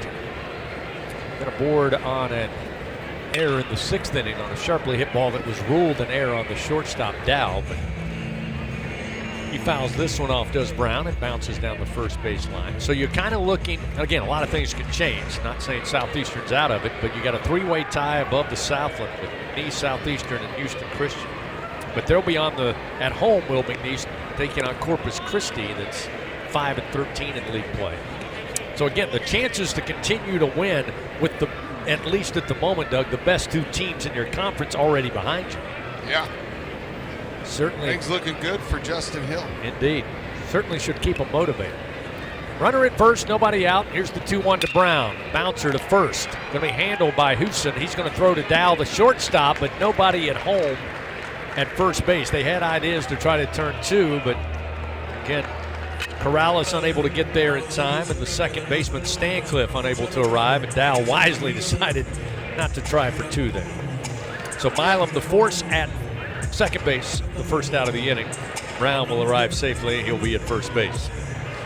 Yeah, that would have been a really difficult play for Corrales, the pitcher, to get there and cover that throw from the shortstop. Not quite sure what Jay Johnson. And my first initial thought was maybe he was talking about interference at some point. With again, that's a total guesstimation on my part. Let's see here what happened over there. Well, yeah, I'm not real sure. Now watching it in replay, looked pretty straight and settled there on the play. Well, he's back in the dugout. There's 2 outs. Well, no, he called interference. Ah, they called interference. Yeah, so it was double play. Double play. Yep. Called interference on Milam for not sliding down. He was standing up. That's right. Prevented the shortstop from making the throw. At the very last moment, Steven ducked down, but they ruled it interference that hampered a double play attempt, so they did get the double play. Show it again on the replay here. Milam is in the baseline, squatted down. Yeah, I saw him crouch down. I don't know if I agree with that call. That's kind of why Jay, I think, when he walked away, just kind of shook his head. Yeah, I think Jay was right there. So anyway, they rule both Milam and Brown out. Second out, now 2 outs in the inning. The bases are empty for Hernandez, who looks at a 2-1 count. Yeah, that one seemed odd. That's why I really didn't even think twice about being interference on Milam. I thought there might have been interference by one of the infielders for McNeese. I was completely off base. Not the first, won't be the last. No. This one fouled back by Hernandez. Now it's a 2-2 count. There's your shot of Milam's hair. It looks like it's still kind of the silver fox. Yeah. Look. Pitch low and inside to Hernandez. Now a full count, 3-2. But I fully expect the Tiger Stripes once the postseason begins. Oh yeah, I think we all can expect that. Payoff pitch to Hernandez. Sends one high in the air to left field. Coming in though is Edwards, and he'll get to it in time for the third out of the inning. So the Tigers are done here in the bottom of the 6th inning. No runs, no hits, and nobody left on. We move now to the top of the 7th. It's a 9-3 LSU lead. Cowboys come to the plate, 2, 3, and 4 in their order. Stancliffe, Brousseau, and Huson when we continue on the LSU Sports Radio Network. Hey, Tiger fans. Need funds to help with your financial situation? Republic Finance is a proud partner of LSU Athletics and has served the SEC area since 1952. Check out our loan options to see how we may help you. Visit a local branch or get pre-qualified online at republicfinance.com/tigers. Not all consumers are eligible to apply online. Secured loans are available exclusively in branch and have collateral and insurance requirements. Standard loan terms, rates, and fees apply based on your state. All loans are subject to approval pursuant to standard underwriting criteria. Not all consumers will qualify. For more information, call 833-907-1737. NIL is dominating the college sports scene, and LSU has positioned itself at the front of the pack. But to remain competitive and stay ahead of the rest, we need your support. Bayou Traditions is the official NIL collective of LSU Athletics. Join the tradition and become a member by signing up online at BayouTraditionsCollective.com. Members receive exclusive access to LSU student athletes that you can't get anywhere else. Help ensure LSU remains a leader in the NIL arena. Sign up today at BayouTraditionsCollective.com. Today, we are shaping tomorrow. We are researching how extreme stress impacts the immune system, from trauma victims to athletes and even astronauts. Our work is leading the way in sepsis treatment, saving countless lives. We're unlocking the mind with music in exciting new ways. Our Lady of the Lake Health and LSU are improving the health of our state and beyond. That's the impact of champions. Imagine the impact we'll have on the future. Together, we roar. Live action of LSU Fighting Tiger Baseball continues from the LSU Sports Radio Network. Top of the 7th inning. McNeese coming to the plate. They trail the Tigers 9-3. LSU jumped out early to a 4-0 lead after the 2nd inning.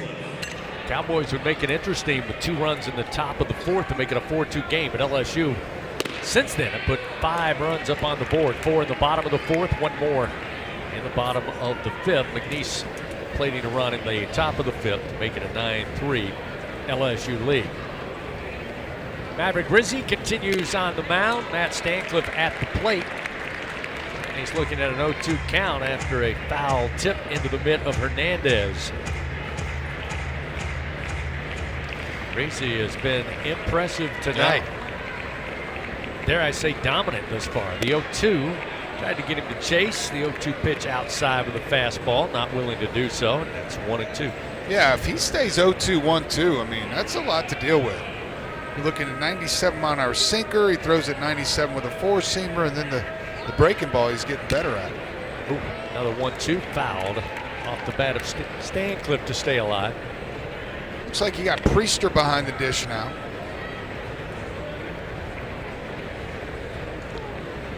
Somewhere in the stadium, Luis Hernandez is resting. The guy's got to be pretty tired after this weekend and then tonight. 1-2 from Rizzi. This time foul tip, but held onto by Priester, and that will record the strikeout for Rizzi. Again, in complete control after taking over on the mound for Jay Johnson. You know, it's interesting previewing the Alabama series that starts on Thursday. LSU tonight, 9 runs on 12 hits, kind of what we're accustomed to. Yeah. You want to be able to certainly take that momentum into the weekend. Alabama in SEC play, only one of their starters. As this pitch swung on, a little slow bouncer, third base side. Braswell charging in, throws. Wow. Dug in, out by Jones, and they say out at first base. is Brusso. He wants him to take a look at it. Can't say that I blame him, but man, oh man, Braswell playing deep, full speed, coming in.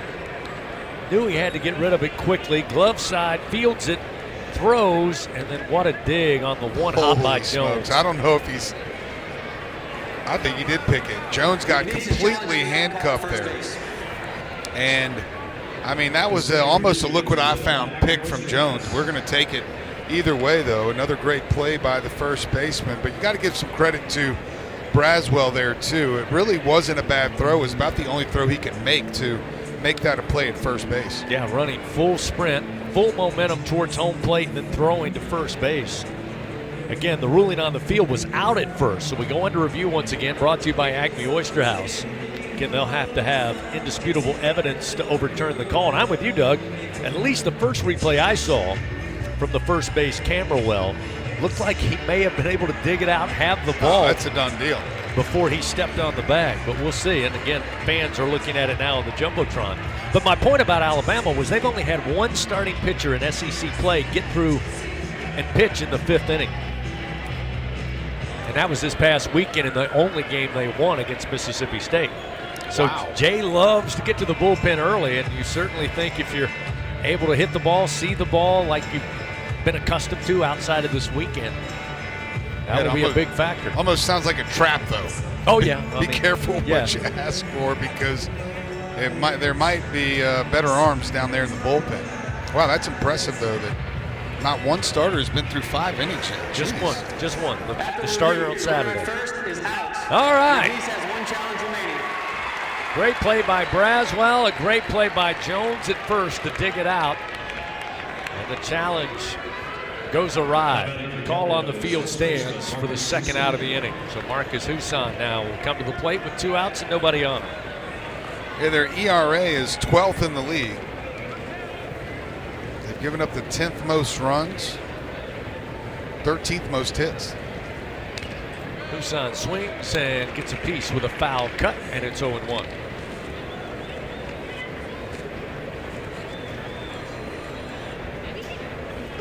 Zane Adams expected to be the Game 1 starter. He's been the Game 1 ace for Alabama this season. Expect to see him and Kate Anderson do battle Thursday night. This one fouled off into the seats in the left, and it's 0-2 to Marcus Husan, the first baseman. Rizzi still firmly. This will be pitch number 37. He's right there, 95, 96. Right-hander. With 2 outs, the 0-2 up the middle, slow bouncer. Dickinson knocks it down with the backhand, tried to flip it to Milam, maybe have a chance to throw to first that we saw earlier this year, but not the case as the little flip to Milam was out of his reach. Dickinson all smiles, though. He thought, man, if we pull that off again. So with 2 outs, Husan arrives safely at first on the infield single. Now we'll see Larry Edwards Jr. Edwards tonight, 1 for 2 with the 2-run homer to right field back in the 4th inning. Also aboard, hit by a pitch in the 5th by Rizzi, who since that moment, Doug, as you said, has really settled in. That first delivery, a fastball outside, and it's 1-0 to Edwards. Looking at some more statistics for this Alabama pitching staff. The 1-0. That one a strike at the letters to Edwards to even it up 1-1. They've given up 300 hits this year. No one else in the SEC has allowed 300 yet. Ole Miss is at 298, but Missouri's given up 382. 1-1 to Edwards. In on the hands and foul back into the screen. Make it 1 ball, 2 strikes. So right under, well, not right under Missouri. 80 less hits than Missouri, but still second most hits allowed in the league. Runner at first, 2 down. Edwards at the plate, Maverick Rizzi. The 1-2. Swing and a miss. Got him to chase it off speed and up in the zone. And Rizzi, magnificent performance out of the bullpen tonight. He has 5 strikeouts, and it's time to stretch it out at the box. We go to the bottom of the 7th inning. LSU leading 9-3. Tigers have 8-9 top of the order. Braswell, Stanfield, and Dickinson when we return on the LSU Sports Radio Network. You're invited to a Louisiana Saturday night with award-winning multi-platinum singer-songwriter and LSU graduate Jordan Davis. Saturday, May 3rd, on the field inside legendary Tiger Stadium for the second annual Bayou Traditions Gala. Don't miss this special Louisiana Saturday night. Enjoy delicious Louisiana cuisine, exciting live auction items, LSU coaches and student-athletes, and much more. It's a night of celebration to support our student-athletes. Get your table now at lsutaf.org/events. The Southeastern Conference. It's the land of legends, the places, the faces, and moments. And he's going for it. It's a touchdown! We've seen the confetti fall again and again. We're not done. It's time for the next generation to make their mark and go from 14 deep to 16 strong. It's a whole new ball game in the SEC, and it just means more. There's danger out there. It lurks on highways and quiet neighborhood streets. It's more likely to kill you than a shark, and more terrifying than the biggest snake. Distracted driving claims lives every day. Every notification, swipe, social post, video, or selfie while driving risks your life. So while you might think public speaking or the zombie apocalypse is scary, what's really terrifying and even deadly is distracted driving. Eyes forward, don't drive distracted. Brought to you by NHTSA and the Ad Council. The seventh inning stretch, presented by Coushatta Casino Resort, Louisiana's best bet. Now, back to the action of LSU Fighting Tiger Baseball on the LSU Sports Radio Network. Bottom of the seventh inning here at the box on a Tuesday night. LSU leading over McNeese in their first regular season meeting of the year. 9-3, Tigers lead. We talked about the job that Coach Justin Hill has done with McNeese. LSU leads this overall series 34-12. And last season had a 16-0 run rule victory over McNeese in early April. And LSU has won 16 of its past 19 games. However, they just have a 5-3 advantage over the last 8 meetings between these two schools. Michael Braswell once again leads it off for LSU. Max Swinson now a right-hander. Another pitcher on the mound in relief for the Cowboys. Fires the first pitch high and inside for ball 1. Yeah, they also put Seth Fontenot behind the plate this inning. Swinson 6'3", 208 pounds, a right-handed senior. Pitch inside. Make it 2-0 to Braswell.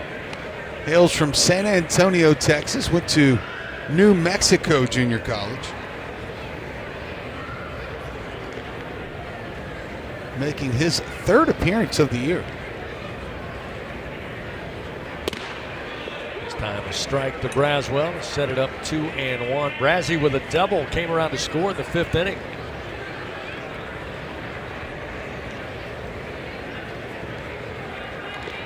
Swinson comes set now, the 2-1. Call that a strike at the letters on the inner half. Evens the count now to Braswell, 2-2.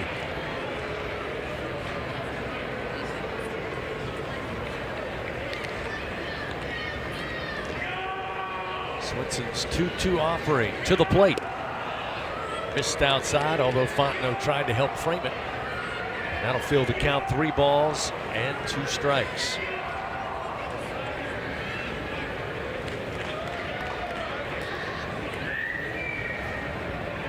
Payoff delivery, swing and a miss. Braswell chased the fastball inside and low, and he's down on strikes for the 2nd time tonight. And we'll see a pinch hitter here at the bottom of the order. Chris Stanfield's night is done. He finished 1 for 2 at the plate, including a base hit, scored a run in the 2nd inning, also reached base on a walk back in the 5th. But we'll see Ashton Larson. Larson will pick up a bat.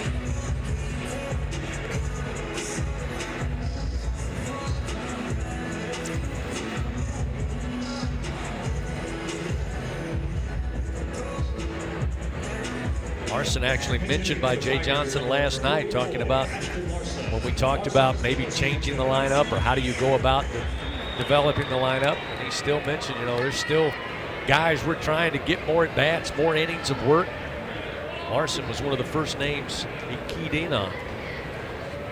First pitch to the left-hander is a strike. Yeah. To make it 0-1. It's going to be tough to get production out of a guy with 2 at-bats in the month of April. He had 1 at-bat against La Tech on the first, and then pinch hit once this weekend against Auburn. Swinson's 0-1 pitch. When they say miss with a fastball, it's 1 ball, 1 strike. Last year was an incredible freshman season. Played in 53 games. Larson had 40 starts. Finished the year batting .298 for the Tigers. 9 doubles, 3 homers. 33 games started in right field, 4 games in left. 1-1 going to hit it, so Larson will get aboard. Breaking ball made a beeline for Larson. So the hit by pitch will send him that way. Yeah, it's been a tough year so far for Larson. I mean, we know it's in there, but he's only had 10 at-bats since March 4th.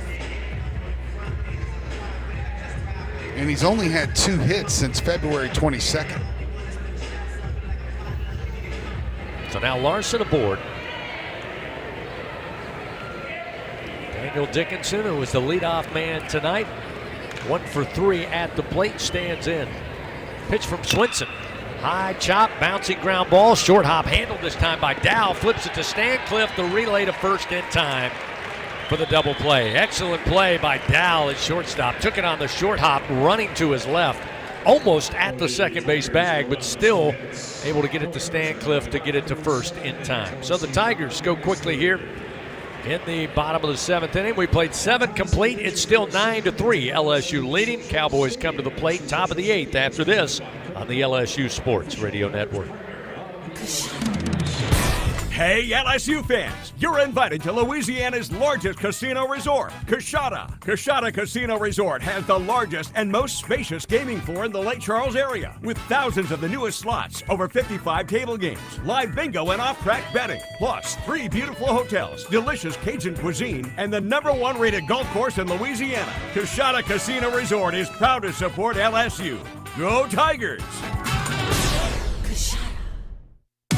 Looking to make your next corporate event, church festival, or school field day the best one yet? Well, look no further than Grayson's Events and Entertainment. They have it all, from carnival rides to mechanical bulls, inflatables, and much more. They truly are your one-stop shop for all your party and event rental needs. Give them a call at 225-436-6520 and use promo code RADIO25 on your next order at Grayson'sEventsEntertainment.com. Louisiana's best event specialist. You won't be disappointed. Hey Tiger fans, are you ready to roar? Oxbow Rum Distillery is the official rum for LSU Athletics. Our cane to glass rum is made just 2 miles north of Tiger Stadium. We handcraft every drop from our own Louisiana sugarcane, all grown right across the river. So whether you're tailgating at the stadium or dropping by our tasting room for a tour and cocktail, you'll be keeping it local. Visit Oxbow Rum Distillery, open Thursday to Sunday, noon to 6. Go Tigers! Go in the booth with LSU Radio on Facebook Live and YouTube. LSU Fighting Tiger Baseball on the LSU Sports Radio Network. Top of the 8th inning. Cowboys come to the plate. They trail LSU here in the midweek affair, 9-3. The Tigers have led throughout, jumped out to a 4-0 lead after 2 innings. Cowboys would make it interesting with 2 runs in the top of the 4th, make it a 4-2 game, but LSU quickly answered back. 4 runs in the bottom of that 4th inning. McNeese adds a run in the 5th. LSU would answer with a run in the bottom of the 5th. That's where we are, 9-3. Cooper Williams now taking over on the mound for LSU as they elect for another pitching change powered by Sunshine. But boy, I think fans who were here tonight listening or watching probably taking away the performance, I think really overall by William Smith and certainly Maverick Rizzi, Doug, out of the bullpen. Rizzi was electric tonight. Cooper Williams making his 11th appearance of the year. He's worked 9 innings, allowed 5 hits, 2 runs, none earned. He has 8 walks and 8 strikeouts. Defensive changes with Ashton Larson coming in to pinch hit. He was hit by a pitch. He takes over in left field. Derek Curiel goes from left to right, replacing Jake Brown. And as Doug told you, Blaze Priester already in for Luis Hernandez behind the plate. Williams' first pitch to Fontenot, who came in to catch defensively, getting his first at bat tonight for the Cowboys. And it's 1 ball, 1 strike. Yeah, he's hitting in Davis Mesh's spot of the lineup. Swing and a miss, gets Williams ahead. 1 ball, 2 strikes. Cooper Williams, another that Jay Johnson says. Maverick Rizzi, Jacob Myers, Cooper Williams really feel like when they step towards the forefront, makes this pitching staff very different down the stretch. So Williams getting an opportunity tonight. He misses on a pitch outside. And it's now 2-2 to Fontenot. Fontenot, a .353 hitter. And he'll swing and miss at this one. Swings over the top of the off-speed pitch from Williams. And Cooper wastes a little time, records a punch out. 1 gone here in the top of the 8th inning. Tigers got to 10 punch outs yet. That's the 12th. Excuse me, that's the 11th strikeout of the night for Tiger pitching. Compared to 3 walks.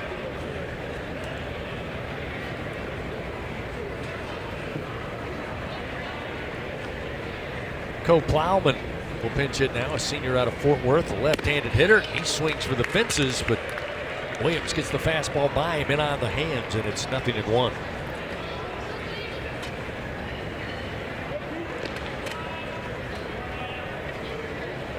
The 0-1. High and inside. 1 ball, 1 strike. Yeah, Plowman out of Fort Worth, Texas. He is hitting for the 29th time this year. Sends one high in the air, foul territory, third base side. Braswell near the coaching box. Has it. So 2 gone here in the top of the 8th.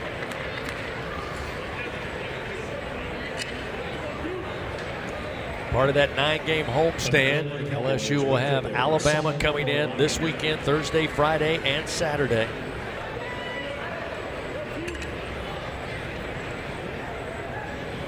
They'll take on Northwestern State back here next Tuesday, a week from tonight, before Tennessee comes over from Rocky Top Friday, Saturday, and Sunday, 23rd, or rather 25th, 26th, and 27th. Think the box will be rocking? Oh, my goodness.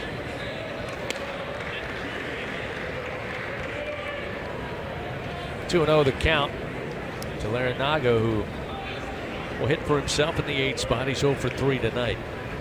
Williams, 2-0 delivery.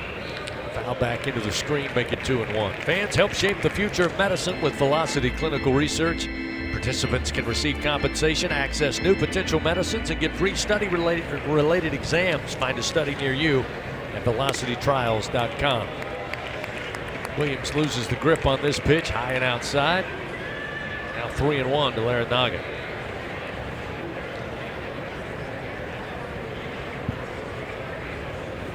Three-1 pitch, swing and a miss. Fills the count, 3-2.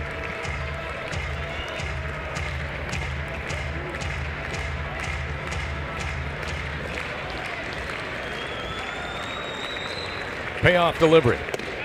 Down the middle. Called strike 3. Cooper Williams with 2 punch outs. Another good effort out of the bullpen for the Tigers. And the Cowboys go quietly here in the top of the 8th. Still a 9-3 LSU lead. Curiel, Jones, and Fry expected up as we hit the bottom of the 8th inning, with the Tigers leading by 6 runs on the LSU Sports Radio Network. Tiger fans, this is Eddie Kennison, former LSU football wide receiver. If you know me, you know I'm all about making big plays. Tigers win! Tigers win! That's why I joined the team at LSU Sports Properties. Our goal here is to help businesses make big plays both on and off the field. If you want to give your brand that competitive edge and be a part of the biggest stage in college sports, give the corporate sponsorship team at LSU Athletics a call. Your brand, our fans. Utilize the power of LSU Athletics to promote your business and sponsor LSU Athletics today. Call 225-578-2788. Go Tigers. The Southeastern Conference. It's the land of legends, the places, the faces, and moments. And he's going for it. It's a touchdown! We've seen the confetti fall again and again. But we're not done. It's time for the next generation to make their mark and go from 14 deep to 16 strong. It's a whole new ball game in the SEC, and it just means more.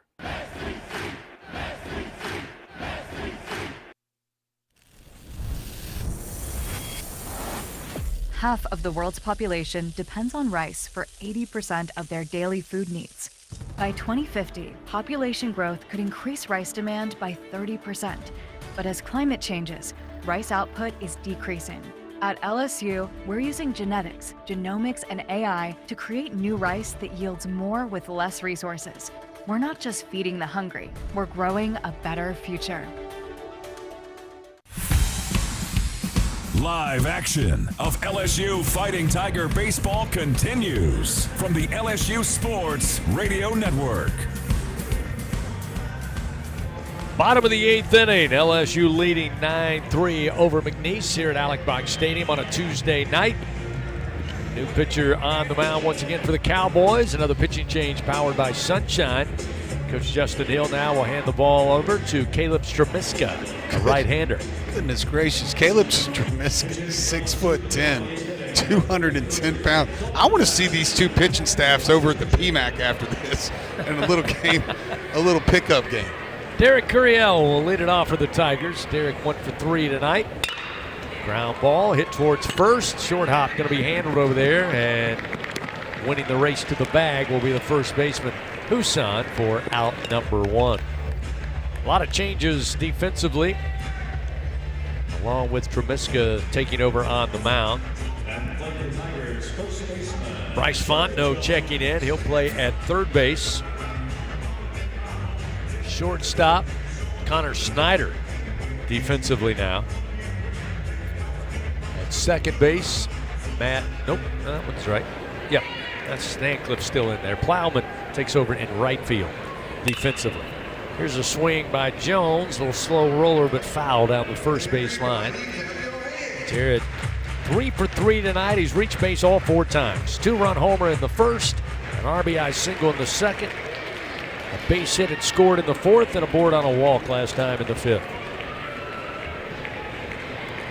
1 out, nobody on, a 9-3 LSU lead. Pitch to Jones. Stramiska finds the strike zone. It's 0-2. Yeah, Stramiska making his 12th appearance of the year. He's got 13 2/3 innings of work under his belt, 14 hits allowed, 12 earned runs. He has 10 walks and 12 strikeouts. The 0-2 pitch. No appeal. They say Jones did not go around on a pitch low and away. 1 ball, 2 strikes. Well, for those of us of a certain age, would mention that Wink Martindale announced right before first pitch, passed away today, 91 years old. Are you of a certain age to remember Wink Martindale? No? Not ringing a bell. He's a game show host. What was the game show? Oh, he did a bunch. I love game shows. Tic-tac-toe, high rollers. Yeah, those are some good ones. Even farther back, a game called Gambit, which I have no idea what that is. Pitch low to Jones. That'll fill the count 3-2. But I mean, how can you not be a game show host with a name like Wink Martindale? No, it was meant to be. Payoff pitch to Jones inside. Bends him back, and it's ball 4. So Jones again will reach base for a 5th time. 2nd walk of the night given up to Jones. Heard a funny joke today. Oh, yeah. Want to hear it? Sure. Why do melons have to get married?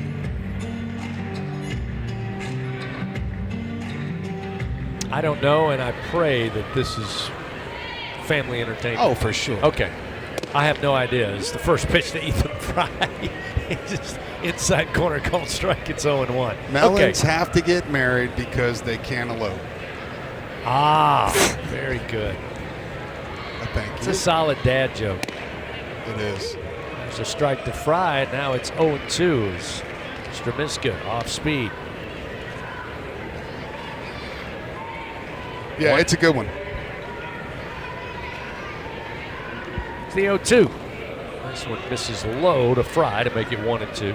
I can't wait to tell my 13-year-old daughter that tomorrow. She is quite the connoisseur of dad jokes. I'll probably drop that one on the way to school tomorrow as well. Yeah. Jones at first, 1 out. The 1-2 to Fry is in the dirt outside, blocked up by Fontenot. Now 2 balls, 2 strikes. Fans Capital One offering checking and savings accounts. No fees or minimums. What's in your wallet?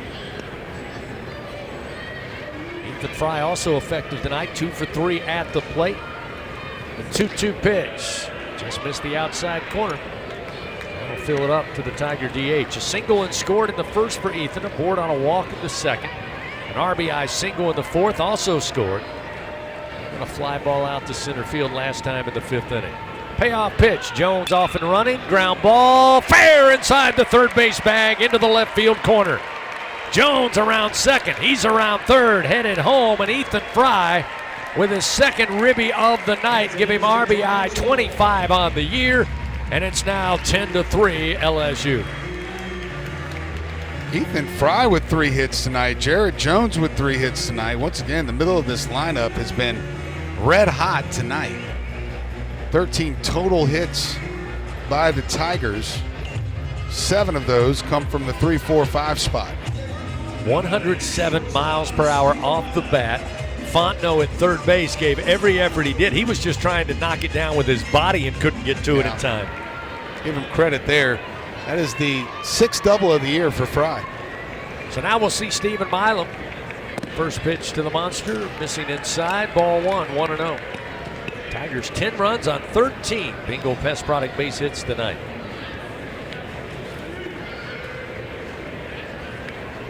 Milam 1 for 2. He's reached base twice by way of walk. Had an RBI single in the 4th. Here's a bouncer in betweener. Going to be handled by the first baseman. Having to cover is Stremiski. He gets to the bag in time on the toss for the 2nd out of the inning. So Milam retired. Ethan Fry advancing over to third with 2 outs. And now Jake Brown coming to the plate.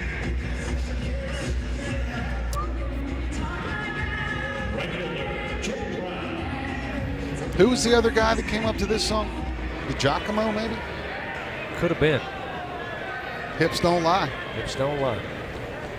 Timeout call. Jay Johnson going to bring Jake Brown over before he heads to the plate. He'll talk with both Jake and Blaze Priester, who stands on deck. Tigers looking to pick up their 32nd win of the season. Again, get ready for Alabama coming in Thursday night. Somebody asked me the other day, how many offensive timeouts do you get a game? Is it 2 or 3? Well, that's a great question. I didn't know the answer to that one either. I wasn't sure at least. I thought it was 2, but it might be 3. First pitch swung on and fouled out of play left side off the bat of Jake Brown, and it's 0-1. Jake tonight 1 for 4. RBI single in the 1st. Strikeout victim in the 3rd. Board on an error in the 4th and hit into a double play last time in the 6th inning.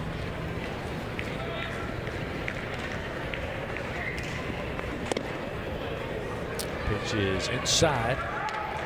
1 ball, 1 strike. Yeah, you got to think Jake having a pretty fun night. I would imagine he's probably grown up with about half that dugout, being from Sulphur.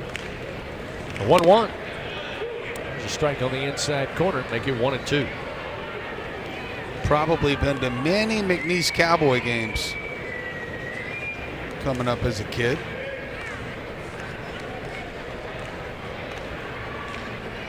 One-two pitch, misses outside, evens a count now 2-2. Start of a 9-game homestand tonight. Seems like forever since we've been here at the box. The 2-2, Brown sends one to center field. Westenberg waits on it.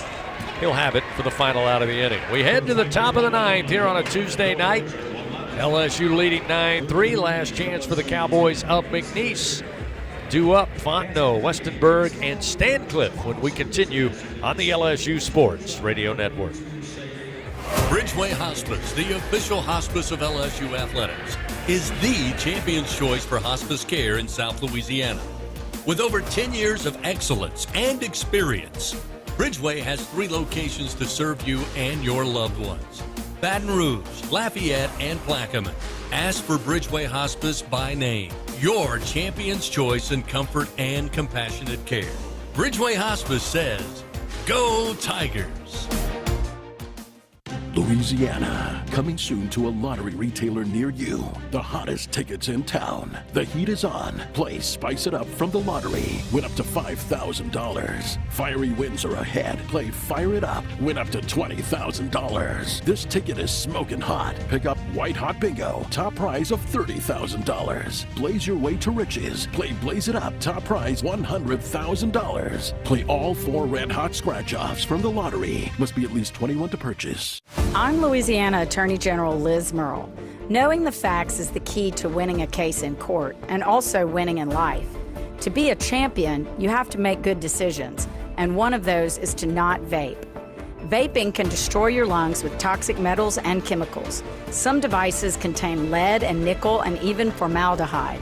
Vaping can cause severe health problems, so choose to be a champion. Stay vape-free. Paid for by the Louisiana Department of Justice. Back to the action of LSU Fighting Tiger Baseball from the LSU Sports Radio Network. Top of the 9th inning. LSU leading 9-3 over McNeese.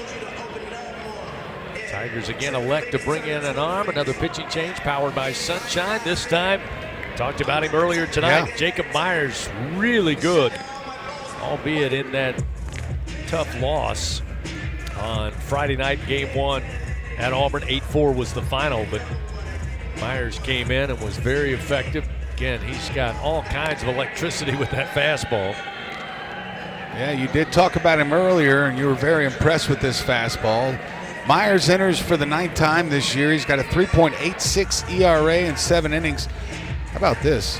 He's only allowed 1 hit, 3 earned runs, 12 walks, and 13 strikeouts. If he could just figure out how to get this ball over the plate, seems like he would really be a big help to that bullpen. Jay has said numerous times he has all the tools down the road to play in a big league uniform, but that's got to be where it starts. Consistency with the strike zone and minimizing the free passes. First offering to Seth Fontenot, sophomore from right here in Baton Rouge. Misses low and inside for ball 1. Myers working from the stretch, and this time pops the mid at 97, and a called strike makes it 1-1.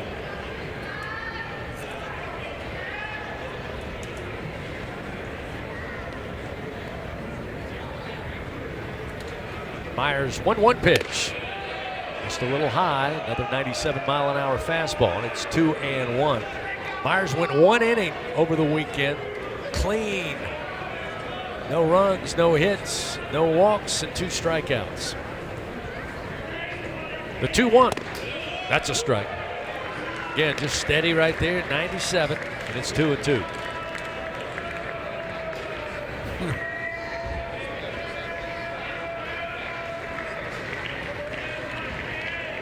Myers comes set. The 2-2 pitch to Fontenot. Fouled back. Yeah, dude. Steady there she is. 97 again. He's averaging 97, not just touching it. Like, he's touching it every time, plus some. And he's thrown 5 pitches out of the bullpen. I mean, that is thunder. 2 balls, 2 strikes to Seth Fontenot. Another 2-2 delivery. Swing and a miss. How about 98? That'll do it. 1 down, 2 to go for the Fighting Tigers of LSU here in the top of the 9th with a 10-3 lead. Goodness gracious, and coming from 7 feet plus up in the air. Again, that release point, the highest in college baseball. It would be one of the highest in the big leagues. Connor Westenberg now stands in, and the first pitch to the right-hander. Rocketed foul above the first base dugout of the Tigers, and it's 0-1. 98 again on the gun. Westenberg 0 for 3 in the leadoff spot. He did reach base, hit by a pitch, and scored back in the 5th inning. He was caught looking back in the 6th.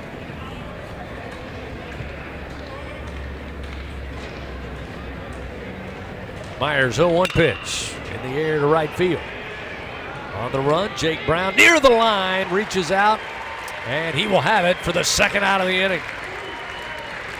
Jake kept his eye on the ball, knowing he was going to run out of real estate pretty quickly, but he makes a great play. 2 down, 1 to go for the Fighting Tigers. And they've got the warning track over there in the corner, so he feels the crunch under his feet when he gets close, but he wasn't full speed when he hit that warning track. We've still not seen a player be all out heading that way. I'm curious to see how that will work out with that shorter wall down there. Matt Stancliffe now stands in. Batting in the 2 spot tonight, he's 1 for 3. Myers delivers. 98.1 on the gun, missed low and away, and it's 1 ball, no strikes. By the way, we did get our answer. Yeah. All you have to do is speak it, and it will come back to you. 3 offensive timeouts. 3. There you go. Here's the 1-0. There's a strike at 97 even. 1 ball, 1 strike to Stancliffe.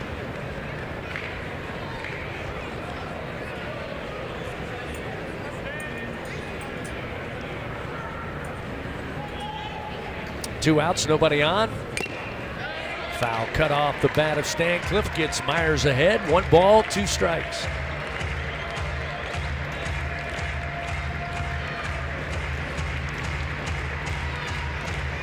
Myers looking for the 15th punch out of the night for Tiger pitchers. Stancliffe takes a little extra time, now back in. The left-hander awaits. 2 outs, nobody on. A 10-3 LSU lead here in the top of the 9th. Jacob Myers, 1-2 pitch off the end of the bat towards left field. It'll drop down in front of Larson, who has to play it on the bounce. And Stancliffe with his 2nd hit of the night, 3rd time he's reached base. He'll extend the inning with 2 outs here in the top of the 9th. Just able to get the very end of the bat on that ball, and as well placed as it could have been between Milam and a crashing Ashton Larson out in left field. Mac Brusso will get to hit again. He's 1 for 3 tonight. His single came way back in the 1st inning. Did have a sac fly RBI in that 5th to play to run for the Cowboys. Myers with a runner at first, delivers. Missed off the plate for ball 1.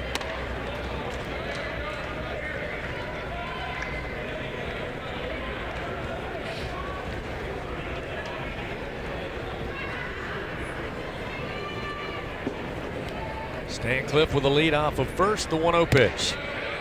Strike at 96 to even it up 1-1. He's getting tired. I almost made the joke, but I knew it would be a little too corny to say he dials it back at 96.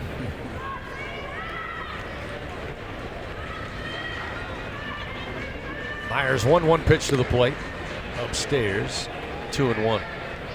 Fans, you think you have what it takes to be a true Caniac maniac? Prove it at the next home baseball game, which comes your way Thursday night.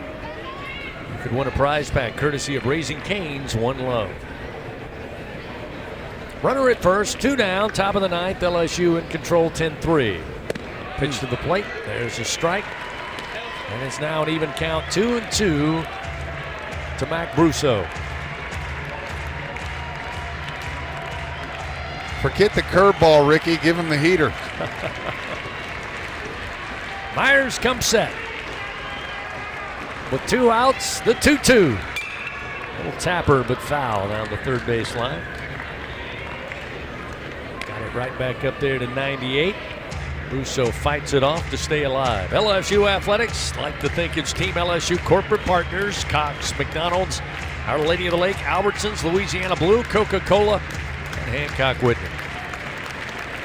Russo, the right-hander, readies the bat. He's got a runner at first, 2 down, top of the 9th, 10-3 LSU leads. Jacob Myers, 2-2 pitch, and again, foul ball that gets into the dugout, runs up the screen, and it keeps Russo still alive.